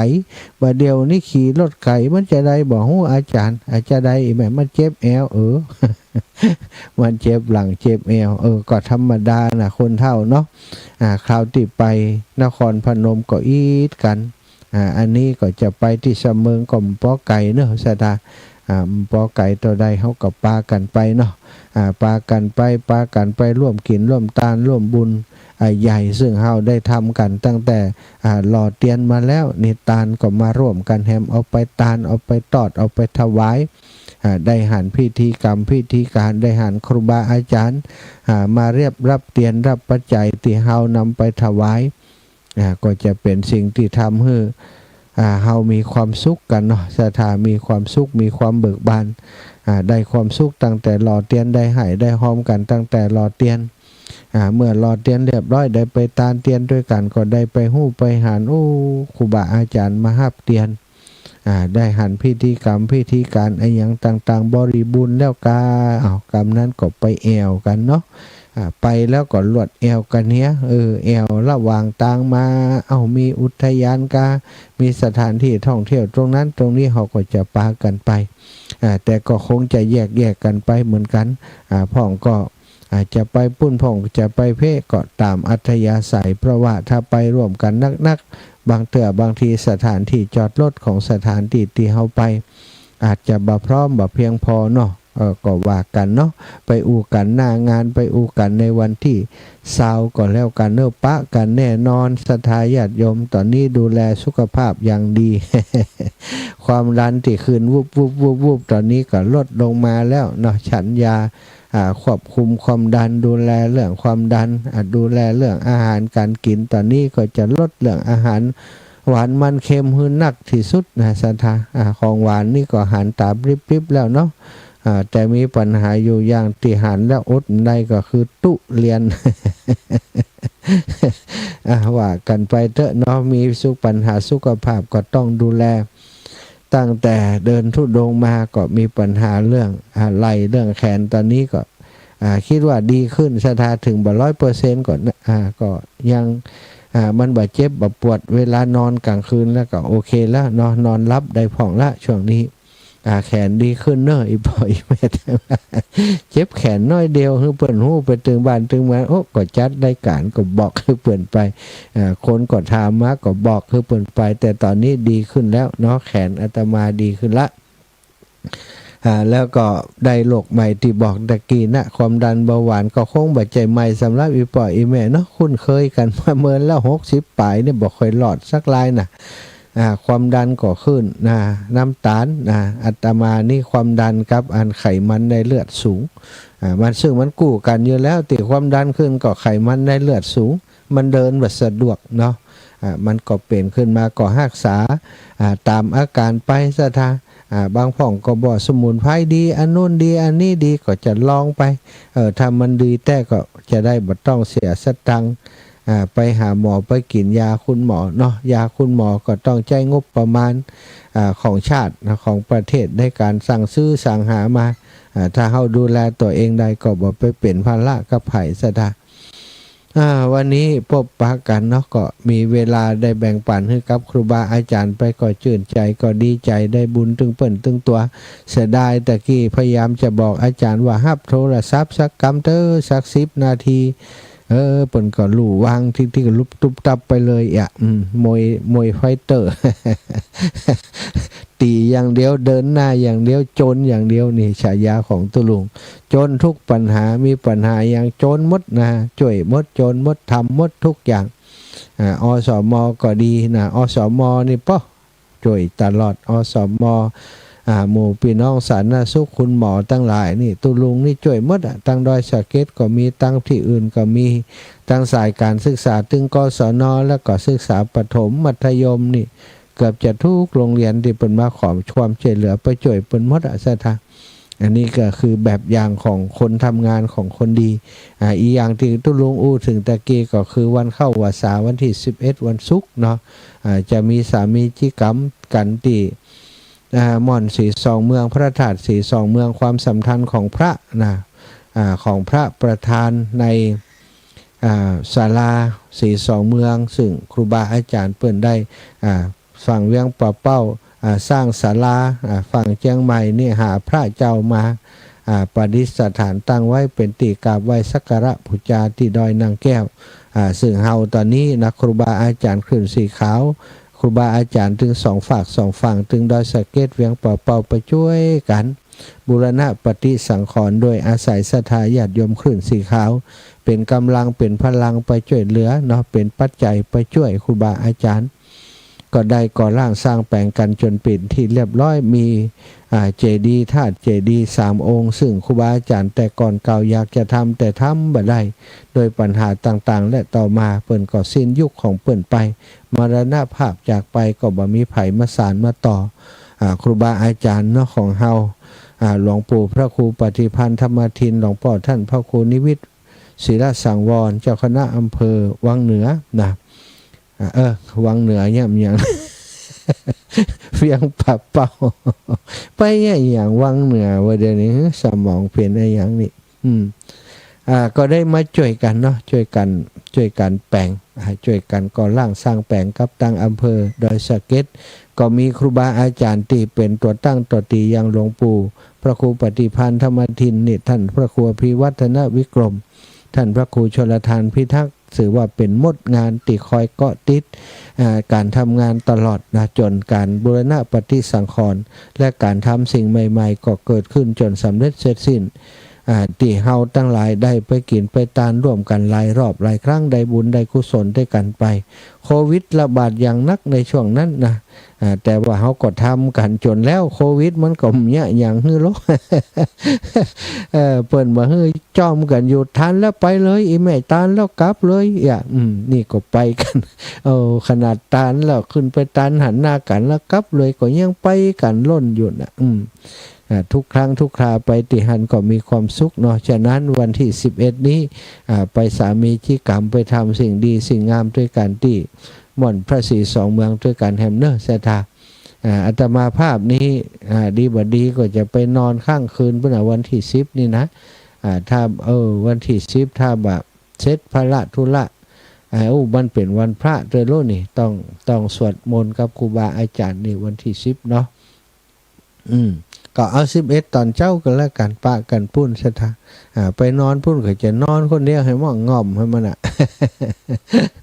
หรือว่าท่านอาจารย์พระครูชนก็ขึ้นไปคงขึ้นไปบ่ได้สักคนเพราะวันที่10เป็นวันพระมันติดกันเนาะศรัทธาเราก็ไปกันเนอะทำกิจกรรมร่วมกันเฉพาะคนที่อยู่ใกล้ๆกันนี่แต่อยู่ไกลก็ ทราบข่าวว่าโยมแม่ครูอาลีพันธ์ศรีวิริยะใหม่ได้มีความตั้งอกตั้งใจจะมาสละสลงพระธาตุสีสองเมืองพระเจ้าสีสองเมืองกับครูบาอาจารย์คลื่นสีขาวในวันที่11นี้นะแล้วก็จะแวะไปตานเตียนติวัดม่อนจอมพอของหลวงปู่พระครูปฏิพันธ์ธรรมทินตัวอันนี้เป็นก็แจ้งมาว่าหลวงปู่ได้อุตะคืนเนาะโยมแม่ก็แจ้งอาตมาว่าถามตัวลูกไปก็ไปกันเนาะเพราะว่าไปทุกปีไปทำพิธีร่วมกันตั้งปุ้นแล้วก็มาแวะหาหลวงปู่ว่าหาหลวงปู่แห่มรอบหนึ่งแล้วก็จะมากราบพระอุปชา ไปทำบุญที่วัดของพระอุปชาที่วัดดงหนังคีรีชัยเจ้าคณะอำเภอแจ้ห่มจากนั้นก็จะมาทำกิจกรรมเกี่ยวกับวันเข้าพรรษาที่วัดบรรพตสถิตกับครูบาอาจารย์ต้องมาอธิษฐานพรรษากันที่นี่ที่วัดเนาะอันนี้ก็เป็นกิจกรรมในวันที่11เนอะเอิญเชิญชวนศรัทธาอีป่ออีแม่ทั้งหลายไปร่วมกิจกรรมด้วยกันสละสลงไปทำสิ่งที่เราควรทำทั้งหลายตั้งด้วยกันเนาะสมัยก่อนนี้เปิ้นก็ ไปเนี่ยกันแบบนั้นติม่อนสีสองเมืองเฮาในฐานะคนรุ่นหลังอาตมานี่ก็มันมีบุญอย่างใดบ่ฮู้เนาะศรัทธาได้มีโอกาสไปร่วมสร้างร่วมทำกับครูบาอาจารย์ก็ติดตามลำตัวได้มีโอกาสไปทำสิ่งดีๆที่ม่อนสีสองเมืองกับครูบาอาจารย์ตลอดมาถ้าบ่ไปมันก็รู้สึกอย่างใดฮู้ศรัทธามันทุกปีมันเคยไปนะ ปีนี้ก็จะไปปะกันพุ่นเนาะศรัทธาเอาละศรัทธาปล่อยแม่ตั้งหลายในช่วงนี้ก็จะเข้าพรรษาแล้วเนาะก็วันนี้วันที่8วันพุธวันที่9ห่อข้าวต้มข้าวนมคนตั้งหลายก็ว่าวันดานะวันดานะวันดาดันดาวันกินวันดานี่ก็ดา ห้างดาสิ่งที่จะเอาไปตาน เอาไปทำบุญในวันพระในวันที่10ก็ทำกันเองส่วนใหญ่คนบ้านเฮาก็ทำกันเองเนาะอีป่อยอีแม่ตั้งหลายห่อข้าวต้มห่อข้าวนมข้าวต้มมัดข้าวต้มกล้วยก็ข้าวต้มถั่วก็ข้าวนมจ๊อกก็ข้าวนมปาดก็หลายอย่างข้าวนมเนาะห่อนึ่งห่อแค่แกงพักแกงไม้นะหรือว่า หลายคนก็ทำอาหารติบรรพบุรุษพ่อแม่พี่น้องของเฮาที่เฮาฮู้จักมักคุ้นที่เปิ้นเคยอุปถัมภ์ดูแลเฮาตอนมีชีวิตอยู่นั้นเปิ้นชอบสิ่งนั้นสิ่งนี้ก็ไปเสาะหาสรรหามาเอามาทำเอามาประกอบเป็นอาหารเพื่อจะได้นำไปถวายเป็นทักษิณานุปทานไปตานสังฆทานไปตานขันเข้าแล้วก็ถวายไปฮือกับปุพกาลีตั้งหลายถ้าคนใดที่พ่อแม่เสียชีวิตไปแล้ว ก็จัดตานฮือพ่อฮือแม่เป็นอันดับแรกถ้าเปิ่นยังมีชีวิตอยู่ก็นึกถึงปู่ตาหน้าลุงปู่ย่าตายายเจ้ากรรมในเวรเทวดานะเทวดานี่หลายชั้นหลายภพหลายภูมิเทวดาภูมิเทวดาอากาศเทวดาตานไปฮือเหมือนฮือข่วยฮือคบนะตานไปฮือคนติดล่วงลับตานให้เจ้ากรรมในเวรเนี่ยศรัทธาก็ ได้เป็นสิ่งที่เฮาปฏิบัติทำมาตลอดในช่วงของการเข้าพรรษาการถวายทานเป็นสิ่งที่สำคัญซะท่าเป็นเบื้องต้นของการทำบุญในพระพุทธศาสนาในอดีตเก่าสมัยก่อนเนาะแม้แต่สัตว์เป็นก็ยังหุ่มฮื้อตานหุ่มถวายทานหุ่มทำทานเนาะอย่างพระพุทธองค์ทรงเล่าให้ฟังว่าในอดีตชาตินะเมื่อพระองค์เกิดมาเป็นกระต่ายนั้นได้ปลาสหายซึ่งเป็นสัตว์ด้วยกันเนี่ยไปทำบุญหันมารักษาศีลฮื้อตานรักษาศีลพยายามถึงเป็นสัตว์ก็พยายามปฏิบัติในเรื่องของศีลในเรื่องของ การสร้างคุณงามความดีตั้งกายตั้งวาจาตั้งใจสัตว์นี่โคมันด่ากันอยู่แล้วเนาะ ตั้งใจเนี่ยก็ทำเปิ่นบอกว่าในครั้งก่อนโน้นเนี่ยท่านเป็นเกิดเป็นกระต่ายก็มีกระต่ายตัวหนึ่งอาศัยอยู่ในป่าแห่งหนึ่งเป็นสหายกับลิงสุนัขจิ้งจอกและหนักซะท่ากระต่ายเป็นสหายกับลิงไปพอสุนัขจิ้งจอกเห็นดอกแล้วก็หนัก3ตัวนี้เป็นเพื่อนกันเป็นสหายกันสัตว์ทั้ง3ตัวนี้ได้ประชุมกัน ประชุมกันแล้วก็ฟังคำสั่งสอนของกระต่ายในเรื่องของการฮื้อตานรักษาศีลและอุโบสถเสมออยู่มาวันหนึ่งกระต่ายแงนหน้าดูอากาศก็ฮู้ว่าวันผูกนี่เป็นวันอุโบสถโลนี่จึงบอกสหายถึง3ตัวให้ได้ทราบและแนะนำให้สหายได้สมาทานอุโบสถศีลแล้วก็แสดงว่าผู้มีศีลอันสมบูรณ์แล้วจึงจะบริจาคทานโดยการให้ทานแก่ผู้มาขอก่อน3สหายก็กระทำตามวันรุ่งขึ้นนาคก็ไปหาอาหารแต่เช้าซึ่งมีพานเบ็ดตกป่าได้7ตัวแล้วก็เอาฝังไว้ที่ทรายจากนั้นก็ไปหาปลาที่อื่นต่อนาคได้กินป่าติดพานฝังไว้ก็คุดลงไปก็พบป่าอยู่ที่ตังปื้นทรายหันก็ได้ร้องขึ้น3 ครั้งว่าใครเจ้าของก็ร้องหาเจ้าของใครเป็นเจ้าของป่าที่นี่มีใครจะเป็นเจ้าของป่านี่ก็เจ้าของป่ามีก็นี่ถ้ามีเจ้าของจะเอานะเมื่อว่าไป3 ครั้งแล้วบ่มีไผแสดงตัวเป็นเจ้าของนาคก็กราบป่ากลับมาสุนัขจิ้งจอกก็ไปได้เนื้อปิง2 ไม้นี่ที่เขาทิ้งไว้กับนมส้มกระบอกหนึ่งติดตกอยู่ในที่แห่งหนึ่งมาไว้ลิงก็ได้บะม่วงมาไว้ฝ่ายกระต่ายได้กินยาอิ่มแล้วอิ่มหนำสำราญแล้วก็บ่ได้ไอ้อย่างปิกมาสักทางได้แต่นอนนึกอยู่ว่าถ้ามีคนมาขอทาน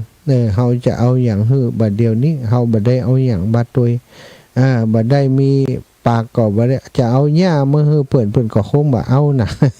กระต่ายกินหญ้าน่ะสัตว์มันนอนลำพึงลำพันอยู่เฮามีอย่างอื่นนอกจากชีวิตและเลือดเนื้อของเฮาร่างกายของเฮาเป็นตานได้นอนนึกอยู่อย่างนี้เรื่อยไปคณะติดกระต่ายนอนนึกอย่างนั้นก็ฮ้อนไปถึงพระอินทร์สถาปัตโตบรรลุกำพลศิลาอาจพระอินทร์ติเกยนุ่มอ่อนกับกระด้างแข็งขึ้นมาเหมือนกับมีไฟลนอยู่ตั้งลุ่มอุ่นๆฮ้อนๆ จะบาร์บีคิวพระอินทร์แล้วเนาะจะทำหมูกระทะพระอินทร์หรือว่าอย่างใดนี่เหตุการณ์นี้พระอินทร์ก็บ่ไหวแล้วพอว่ามันเกิดไอ้อย่างขึ้นมานี่ก็มองไปหันว่ากระต่ายตัวนั้นลำพึงลำพัน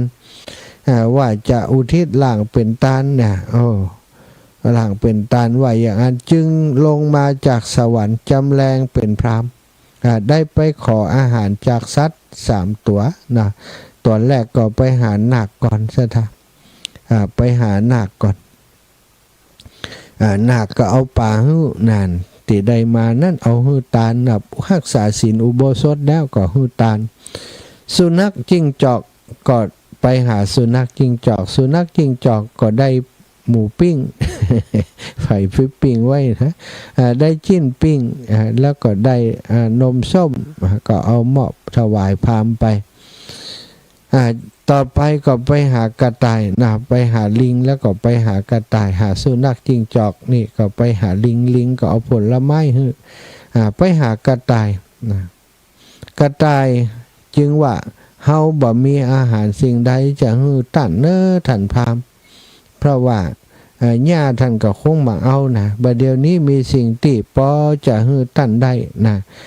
อาจจะบ่มีค่ามีราคาเท่าใดแต่ก็คงจะมีประโยชน์กับท่านพราหมณ์ก็ถามว่าอย่างกะที่ว่าบ่มีค่ามีราคาเท่าใดนี่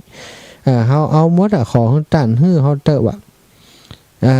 กระต่ายก็บอกว่านอกจากตัวของเฮาเลือดเนื้อของเฮานี่อย่างอื่นเฮามีฮือท่านแล้วเฮาก็ขอมอบร่างกายเนี่ยเป็นทานฮือกับท่านท่านพราหมณ์ท่านจงไปก่อฟืนก่อไฟขึ้นพราหมณ์ก็ฟังเชื่อฟังโดยดีไปก่อไฟขึ้นกระต่ายเมื่อไฟลุกอดอยู่หันกระต่ายก็กระโดดเข้าไปในกล่องไฟเลยสตาโอ้หนาวเสียสละชีวิตเพื่อจะฮือทานแก่ผู้อื่นแต่ไฟก็บ่ไหม้กระต่ายก็แปลกใจว่าอยู่กองไฟลุกตะลุนห้อนนะอยู่ตั้งนอกห้อนเนี่ย ทำไมเขาไปอยู่ตั้งในมันบ่ไหม้เฮาเนี่ยมันเกิดอะไรอย่างขึ้นนี่เหตุใดไฟจึงบ่ไหม้เฮาก็ถามพราหมณ์ไปพราหมณ์ซึ่งเป็นพระอินทร์ก็ตอบว่าโอ้กระต่ายบ่ต้องสงสัยละเฮานี่เป็นพระอินทร์ว่ะ เทวดา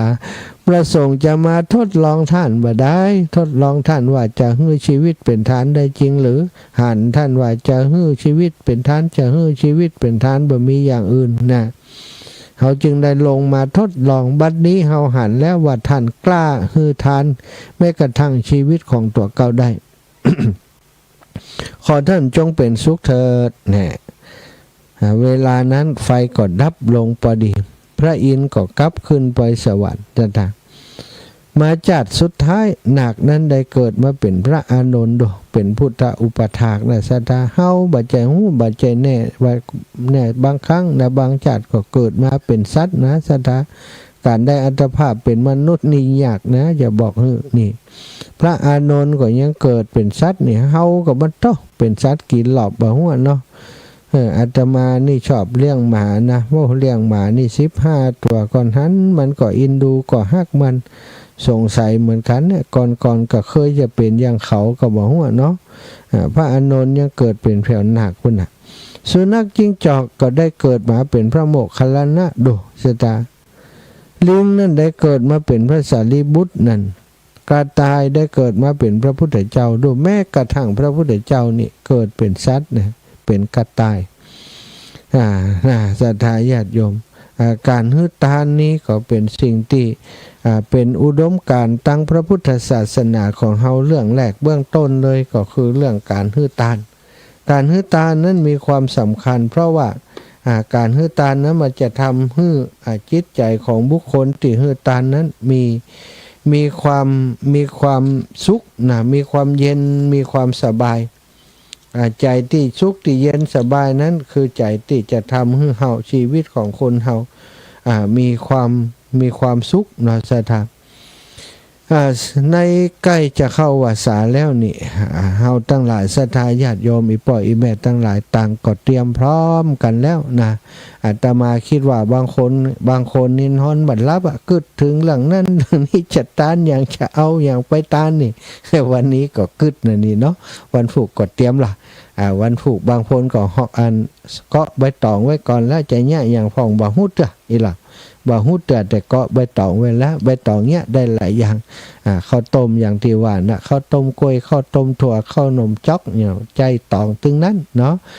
ห่อนึ่งห่อแค่ก็ใจตองตึงนั้นนี่บางทีบางคนเพิ่นก็ห่อข้าวนี่บัดเดียวเพิ่นก็ห่อใบตองไปใส่ในสำรับไปเลยก็สะดวกสบายนะเป็นมิตรกับสิ่งแวดล้อมนะถ้าเป็นไปได้ก็ใส่ตองน่าจะดีที่สุดใจถุงพลาสติกไปนี่สถาเป็นขยะบ่ฮู้กี่ปีมันจะย่อยสลายถ้าเอาใจใบตองนี่บัดถึงสัปดาห์มันก็ย่อยสลายแล้วนะแห้งไปเป็นปุ๋ยของดินต่อแต่เป็นพลาสติกนี่เป็นปัญหาสังคมต่อไป ปีนี้นะก็เข้าพรรษาของศรัทธาญาติโยม15 ค่ำเดือน 8 15 ค่ำเดือน 8 ตรงกับวันสำคัญทางพระพุทธศาสนาคือเป็นวันอาสาฬหบูชาปีนี้2568วันอาสาฬหบูชาตรงกับวันพฤหัสบดีที่10นี่กรกฎาคมแต่หลายท่านอาจจะยังบ่ทราบความเป็นไปเป็นมาของวันอาสาฬหบูชาต่อใดในวันนี้จะนำประวัติวันอาสาฬหบูชามาฝากสักเล็กน้อยเนาะคำว่าอาสาฬหบูชานะก็มาจากคำว่าอ่านได้2แบบคืออาสาฬหบูชานะหรือว่าบางคนจะอ่านแบบอาสาฬหบูชาก็ได้ซึ่งประกอบด้วยคำ2 คำคืออาสาฬหซึ่งแปลว่าเดือน 8จันทรคติกับคำว่าบูชาซึ่งก็แปลว่าการบูชาเมื่อนำมารวมกันก็แปลว่าการบูชา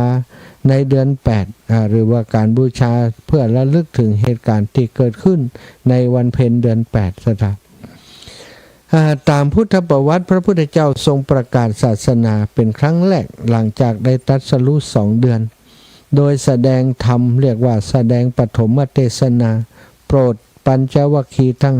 5ซึ่งก็มีโกณทัญญาวปะพัทธิยะมหานามะอัสสชิ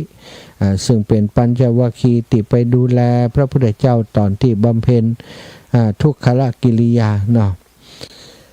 ที่ก็ได้ไปซึ่งตอนนั้นปัญจวัคคีย์นั้นได้ไปอยู่ที่ป่าอิสิปตนมฤคทายวันซึ่งพระพุทธเจ้าก็ได้เสด็จดำเนินไปจนถึงป่าอิสิปตนมฤคทายวันแคว้นเมืองพาราณสีแคว้นมคธนะ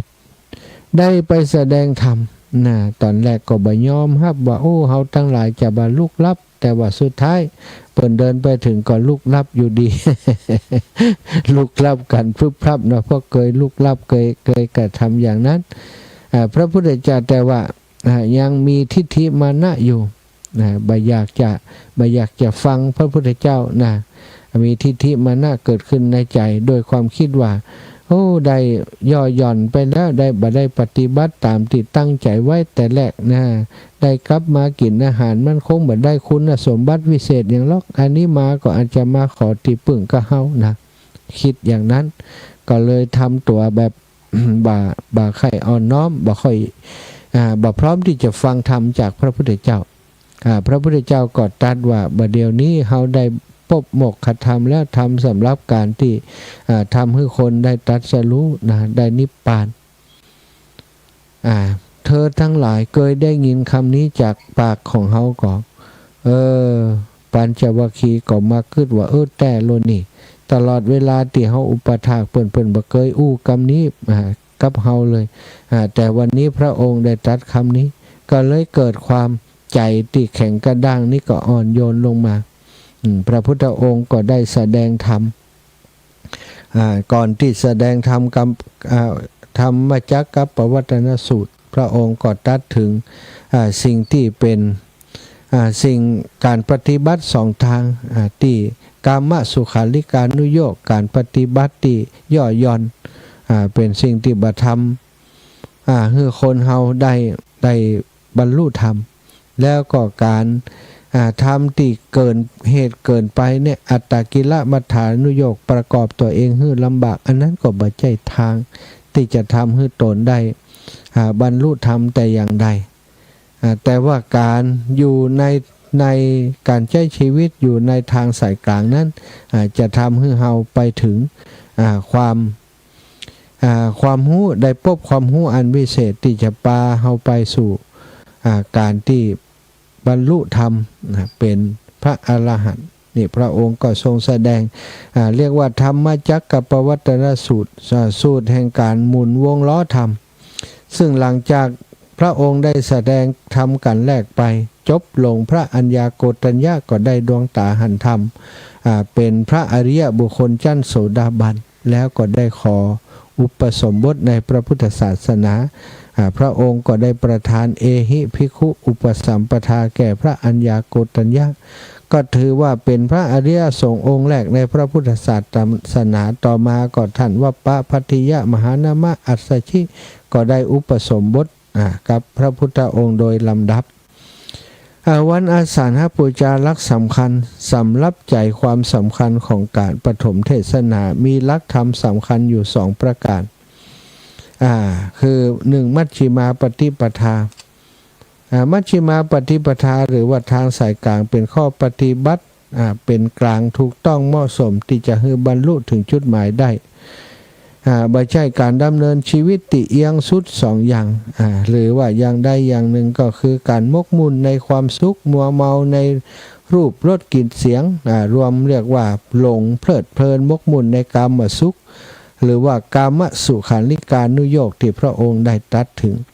แล้วก็การสร้างความลำบากแก่ตนดำเนินชีวิตอย่างเลื่อนลอยเช่นบำเพ็ญตบะทรมานตนคอยพึ่งอำนาจสิ่งศักดิ์สิทธิ์เป็นต้นซึ่งการดำเนินชีวิตแบบที่ก่อความทุกข์ให้ตนเหนื่อยแรงกายแรงสมองและแรงความคิดรวมเรียกว่าอัตตกิลมัฏฐานุโยคอันนี้ก็บ่สามารถจะไปถึงฝั่งนิพพานได้ดังนั้นเป็นเพื่อละเว้นจากการปฏิบัติสุดตรง2ทางเหล่านี้จึงต้องใจทางสายกลางเป็นการดำเนินชีวิตโดยปัญญาโดยมีหลักปฏิบัติเป็นองค์ประกอบ8ประการที่เรียกว่าอริยอัตถังคิกมรรคหรือว่ามรรคมีองค์8ก็ได้แก่1สัมมาทิฏฐิเห็นชอบรู้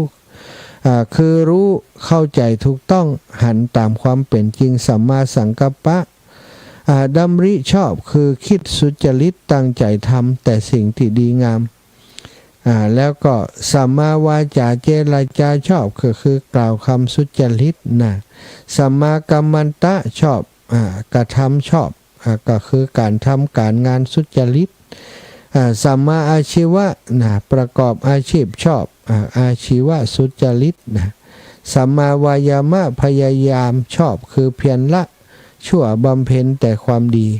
พยายามสัมมาสติระลึกชอบทำการด้วยจิตสำนึกเสมอบ่เพลอ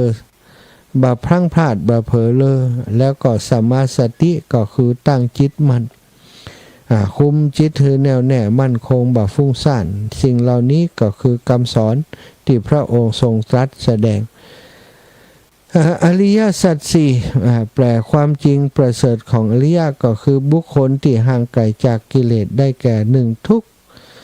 ปัญหาทั้งหลายที่เกิดขึ้นกับมนุษย์บุคคลก็ต้องกำหนดรู้เท่าทันความทุกข์ที่เกิดขึ้นตามความเป็นจริงมันคืออะไรยังต้องยอมรับ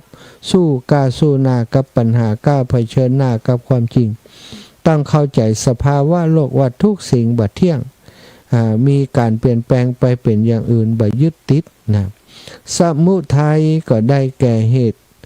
เกิดแห่งทุกข์เป็นสาเหตุของปัญหาตัวการสำคัญของทุกข์ก็คือตัณหา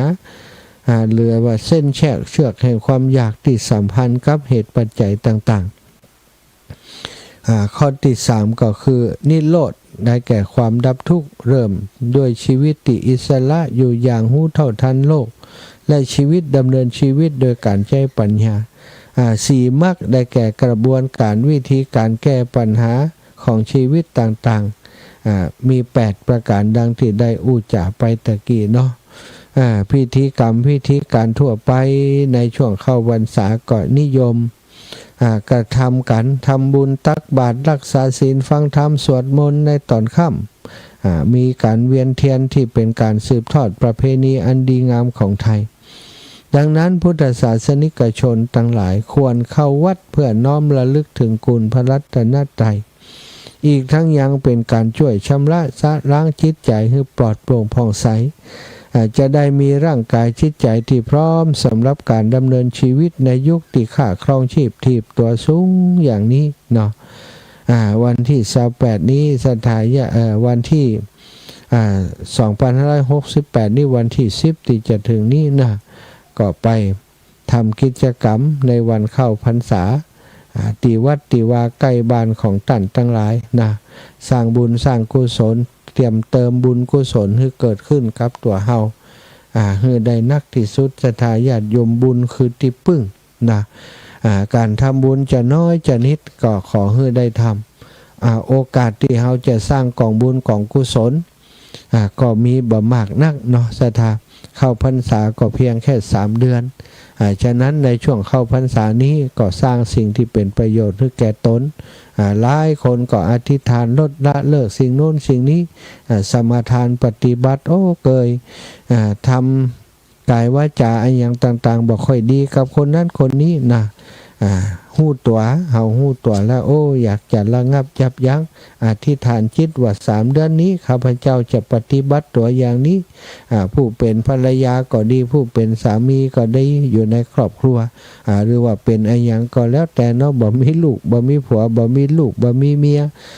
บ่มีครอบครัวอย่างสักอย่างก็สามารถปฏิบัติอธิษฐานปฏิบัติได้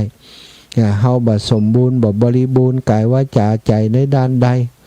สมาทานเข้าพรรษานี้จะทำสิ่งนู้นสิ่งนี้ยกตัวอย่างง่ายๆที่เปิ่นชวนกันทำอยู่ในขณะนี้เข้าพรรษานี้เขาจะเลิกเหล้างดเหล้าเงดสิ่งเสพติดงดการพนันต่างๆสมาทานแล้วก็ปฏิบัติหลายคนปฏิบัติได้สถานแล้วก็ต่อเนื่องกันมาทุกปีเป็นสถิติที่น่าชื่นชมยินดีบางคนก็ปฏิบัติได้3 เดือนออกพรรษามาก็กินต่อก่อมเป็นยังเนาะเปิ่นยังทำได้3 เดือนบางคนทางเดือนทำได้แล้วต่อดีกว่าตลอดชีวิตไปเลยก็มีนักมีหลายอนุโมทนาบุญกับทุกคนทุกท่านนะที่จะได้ทำสิ่งดีๆใกล้เข้าพรรษาแล้วหาโอกาสสร้างกองบุญกองกุศลให้เยอะเข้าไว้เนอะศรัทธาบุญเป็นการทำบุญนี่เหมือนกับการฝังคุมทรัพย์นะไว้ในปัจเทพีไว้ในสถานที่ที่ปลอดภัยทรัพย์สินต่างๆเอาฝังไว้นะศรัทธาลึกอย่างใดปลอดภัยอย่างใดก็ตามสุดท้ายก็อาจจะบ่ปลอดภัยอย่างที่เฮาคิดมีโจรลักกรรมมีคนมาลักมีคนมาขโมยถูกธรรมชาติสิ่งแวดล้อมได้พัดพาไปฝังไว้เพราะฝนตกฟ้าห้องนะมันยุบมันไหลไปในน้ำอีกก็เป็นไปได้หมดนะสถานทรัพย์สมบัติไปนอกตั้งหลายนั้นนะแต่ว่าทรัพย์ที่เขาฝังไว้ก็คือบุญคือกุศลนั้นในขุมทรัพย์ในจิตในใจของเขาที่ประพฤติปฏิบัติดีจะอยู่ตีตัวเขาไปทุกภพทุกชาติบ่มีหายนะเอาละศรัทธาอุจากกันมาถึงเวลานี้ก็จะปั่นเวลาให้ศรัทธาญาติโยมได้โทรเข้ามาโยมป่อโยมแม่อยู่ที่ไหนตั้งใดเนอเจียงไฮ้เจียงใหม่ลำพูนลำปางตลอดถึงพี่น้องตังพะเยาแปรน่านเนาะพร้อมแล้วโทรมากันได้0808441730 เน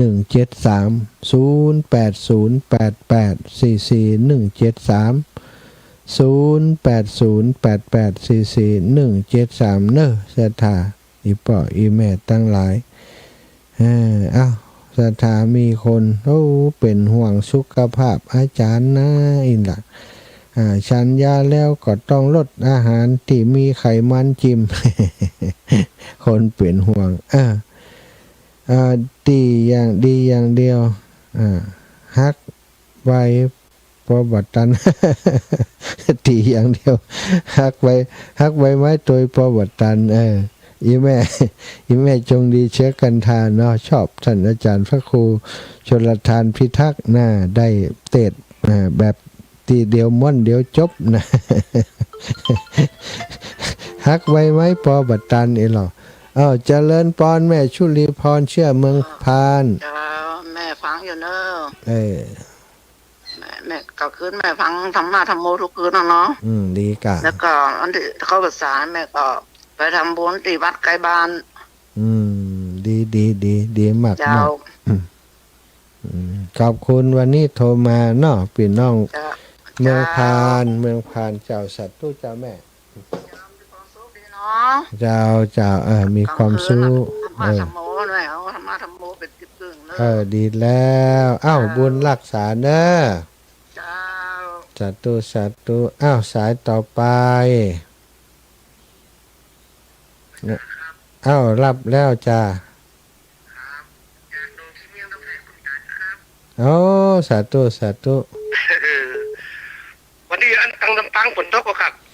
ลำปางก็ตกบางตีบางแห่งที่วัดนี่บ่ตกหอ อืม ต่างวัดนี่บ่ตกในช่วงนี้นะเว้นไป ครับ วันนี้น้ำแพร่ก็มาตกเหมือนกันครับฝนจันทร์ เอาสาธุเนออีปอเนอ ครับครับ บุญรักษาพี่น้องทางป่อหลวงวินแม่หลวงไว้เวียงป่าเป้า ครับภาษาครับ วันที่11นี่ป้ากันก็จ้านี่หม่อนสีสองเมือง 11ไหน 11เนี่ยกะเปิ่นไปสละสลงพระธาตุนะวันที่11นี่แหละ วันที่10ไปวัดกันวันที่11นี่ทุกพระสงฆ์จะเข้าวัด ไป ซะ จะมีชกนี่เลย เนี่ยมีเหตุทำให้บ่ได้ไปเสียแล้วเนาะ ครับ มันเป็นหยังหลังนั้นก็จะอันร้านอย่างนี้นะ สาธุปอเด้อ ครับ บุญรักษาปอหลวงวินแม่หลวงไว้เวียงป่าเป้าน่าติดตามตลอดอันนี้เป็นน้องจอมทองฟังอยู่กะชัดเจนดีก็ ชัดเจนดีจ้ะ ชัดเจนดีเนาะอีปอก็ฟังตัวกะ ฟังตัวกันนี่ละ อินดูนะนกน้อย2 ตัวจับก่อนด้วยกันมาตะเมินแล้วเนาะ จ้าไว้ น่าหักอบอุ่นอีปออีแม่นี่สัตตุเจ้าแม่เจ้าอันนี้แม่แก้วพญาสมเนอ แม่แก้วพญาโสม ใจวิบากมาปนกันเนาะโอ้ยแม่กว่าอันน่ะยังปักคิดลกคันทำอยู่ขาข้างขวานี่มองหันละ นั่น วันนี้ว่าจะไปต้านก็เข้าผมเจ็บน้อยๆเก้าก็10ก็เนาะถูกได้คือเขาไปคือตู้ก็แม่เปิดโทรศัพท์มันจอดได้ฮอดจะเปิดปอนไปคือ ได้ปอนอยู่เนาะวันเดียวนี่สะดวก ได้ เนาะ ปอนอยู่ญาติหน้าบ้านเนี่ยนั่นตายแต่โอ้ยเขียวขึ้นเงินอ่ะขาข้างขวานี่ ดูแลตัวเองเด้อเจ้าขออนุญาตทับสายอินก่อนเด้อสัตว์ตู้เจ้าเอาปันกันคนน้อยเจริญปอนแม่อุ้ยอิน ปันคนนักนะจ๊ะ นักน้อยเดียวปะ ทำไมปันนักเลยมันม่วนเดี๋ยวลูกได้ทำกระจัดม่วนชาติกระเตะจัดม่วนกันม่วนมดม่วนคนละอย่างเราเปลี่ยนคนละอย่าง ตัวลุงม่วนกว่าลุบปุ่นละข้ามห้วยลุบข้ามห้วยจัดตู้ปะกันวันที่20โยมแม่แม่อุ้ยอินแม่สาบเสมิงปะกันวันที่20พี่น้องเสมิงแม่บัวลอยชัยสวรรค์เจริญพรแม่เจ้าไว้สาเจ้ากันมาหาแม่อุ่นไปได้ที่เรียกหมดแล้วเนาะเรียบร้อยได้ทำบุญให้แม่แล้วหมดละเอาวัน101ที่ท่านมาหาเนอเจ้าเข้าใจแม่ก็ได้บอกเนาะสาแม่บอกแล้ววันนั้นบอกแล้วน้องโอนไปแล้วก็เลยไม่ได้โทรหาเต้าอยู่อีกวันนี้กำลังได้ฟังเจ้าขอบคุณจัดหนักเนอขอให้ปลอดภัยหายแล้วยังแขนเนี่ยดีขึ้นเจ้าแม่เจ้าดีใจละ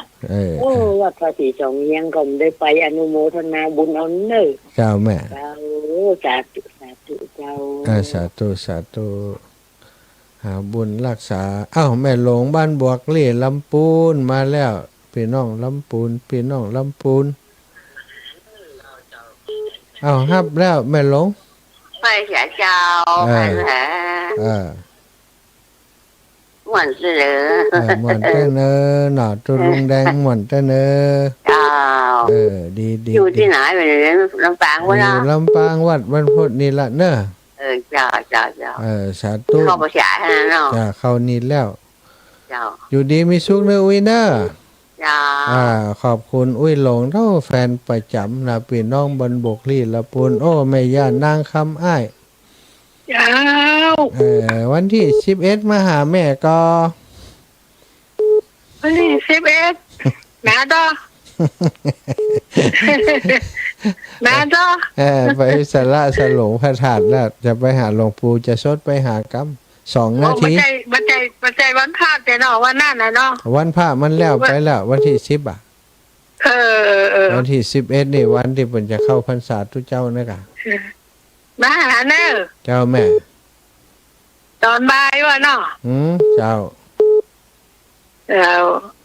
เดี๋ยวนี้อยู่ไหนเนี่ยอยู่วัดบรรพตสถิตเนี่ยแม่เดี๋ยวอยู่เด่นที่ร้อยสเก็ตพวกนี้ใจไปอยู่อย่างปุ่นได้ยินตุลุงแดงล่ะฮะได้ยินตุลุงแดงใส่รบโลนักมวยไฟเตอร์มวยขึ้นตีอย่างเดียวละครั้งขึ้นละตัวอย่างเดียวแล้วตัวผู้เลี้ยงดีนะโอ้ชัดเจนทุกอย่างชัดเจนทุกอย่างฉานความหู้เพิ่นเยอะอีแม่เป้าตุลุงแดงนี่ขี้ปุ่มนี่ตัวใส่คาถากะความหู้นี่เต็มหมดเป็นคนเก่งมากๆเจ้าสาธุนะบุญรักษาเนอเจ้าสาธุได้อู้แล้วก็สบายใจแล้วเนาะแม่สุแก้วคำอ้วนนะนมัสการเจ้าฟังอยู่แหละนึกว่าจำเบอร์โทรได้แล้วนี่เจ้ามันไม่โทรบ่ได้เจ้ายังเรื่องสารปีเนี่ยเป็นยังห่างผ่องก็ได้คนอื่นจะได้โทรเนาะแม่เนาะแม่เดี๋ยวก็อย่าว่าโทรอยู่5เอี่ยวเนาะใจเข้าใจหมู่คนที่เก่าๆนี่ดีเนาะเจ้าขอบคุณนะแม่นาวันที่20ไปเนาะได้ไปกันเจ้าอันนี้ไลน์นี่นิ่มไปไหนด้วยกันสักเถอะแม่ย่ามอมอินแก้วเจ้าวันศาสตร์เจ้าโยมแม่เนี่ยก็ได้เหาะได้โอนตังไปกันเนอะเป็นยังอย่าจะได้ถามมันเบอร์มันนี้ไปละให้นี้ที่จะถามกันเนอะเจ้าแม่สาธุนายแม่ให้อยู่ดีมีสุขเนอะเข้าว่าสานี่กินตานม่วนเนอะกินม่วนตานหวานเนอะเจ้าขอท่านม่วนกันเนอะเจ้าแม่มีสุขเหมือนกันเนอะเจ้าสาธุเจริญปอนแม่สายทองโอ้พี่น้องเมืองปันมากับแม่สายพินมาลุ้นี่ก็ไว้สาธุเจ้าหาฟังอยู่นะสาธุเจ้าชัดเจนดีกันเต้นได้วันก็ได้เนอะจะตุ้มเป็นยังมาอะไรก็ได้เนาะเจ้าทำบุญบ้านนิดหน่อยวันอาทิตย์ที่น้องลูกเก่งปะขึ้นนี่จ้ะเจ้าจะตุ้มได้ไหมนะเจ้าชัดเจนดีเจ้ากับไว้สาธุเจ้านุโมทนาสาธุเจ้าสาธุเจ้าศรัทธาญาติโยมอีปล่อยแม่ทั้งหลายเนอะอันวันพุธวันที่9เนาะพี่น้องตังเมืองปานพี่น้องตังเจโฮมเนอะถ้าภายอยู่ใกล้วัดทุ่งซ่านเนาะโรงเรียนทุ่งซ่านบัดเดียวเป็นโรงเรียนพระปริยติธรรมเนอะเพิ่นจะมีกิจกรรมเกี่ยวเนื่องกับการตานเตียนพรรษางานเฉลิมพระเกียรติเฉลิมพระชนมพรรษารัชกาลที่10เนาะมีกิจกรรมตานเตียนถวายเตียนแล้วก็นิมนต์ครูบาอาจารย์ท่านพระครูอภิวัฒนวิกรมไปแสดงธรรมสัมโมทนิยกถาในวันที่9วันพรุ่งนี้ที่โรงเรียนบ้านทุ่งซ่านเก่าเนาะเป็นนาวัดทุ่งซ่านเนอะพี่น้องเมืองปานพี่น้องบ้านขอตั้งเจซ่อนเนอะแม่หมอไม่เอวหายจิมเนอะแม่หมอแม่คำนวณท่านอาจารย์พระครูอภิวัฒน์ผอ.คลื่นสีขาวจะไปเทศน์ที่หั่นวันที่9วันพรุ่งนี้ตอนบ่ายเนาะประมาณบ่ายโมงไปถึงที่หั่นได้เนอะไปถึงที่หั่นร่วมฟังสัมโมทนิยกถาพบปะกับครูบาอาจารย์เนาะพบปะกันที่อื่นอาจจะไม่ได้อู้กันเนี่ยแต่ที่ตรงซ่านวันพรุ่งนี้หลังจากที่ท่านอาจารย์เปิดแสดงธรรมแล้วก็จะเปิดโอกาสศรัทธาญาติโยมได้มาพบปะเนอะใครจะร่วมบุญร่วมกุศลอย่างกับท่านครูบาอาจารย์ก็พบปะเปิ้นได้เนาะเอาละเวลาหมดเวลาอาตมาภาพขอนำรายการจากลาศรัทธาไปโดยเวียงลาเพียงเท่านี้ขอความสุขความสัสดีจงมีแก่ศรัทธาสาธุชนทุกคนทุกท่านจัตตารโอธรรมาวัฏันติอายุวันโนสุขังภะลา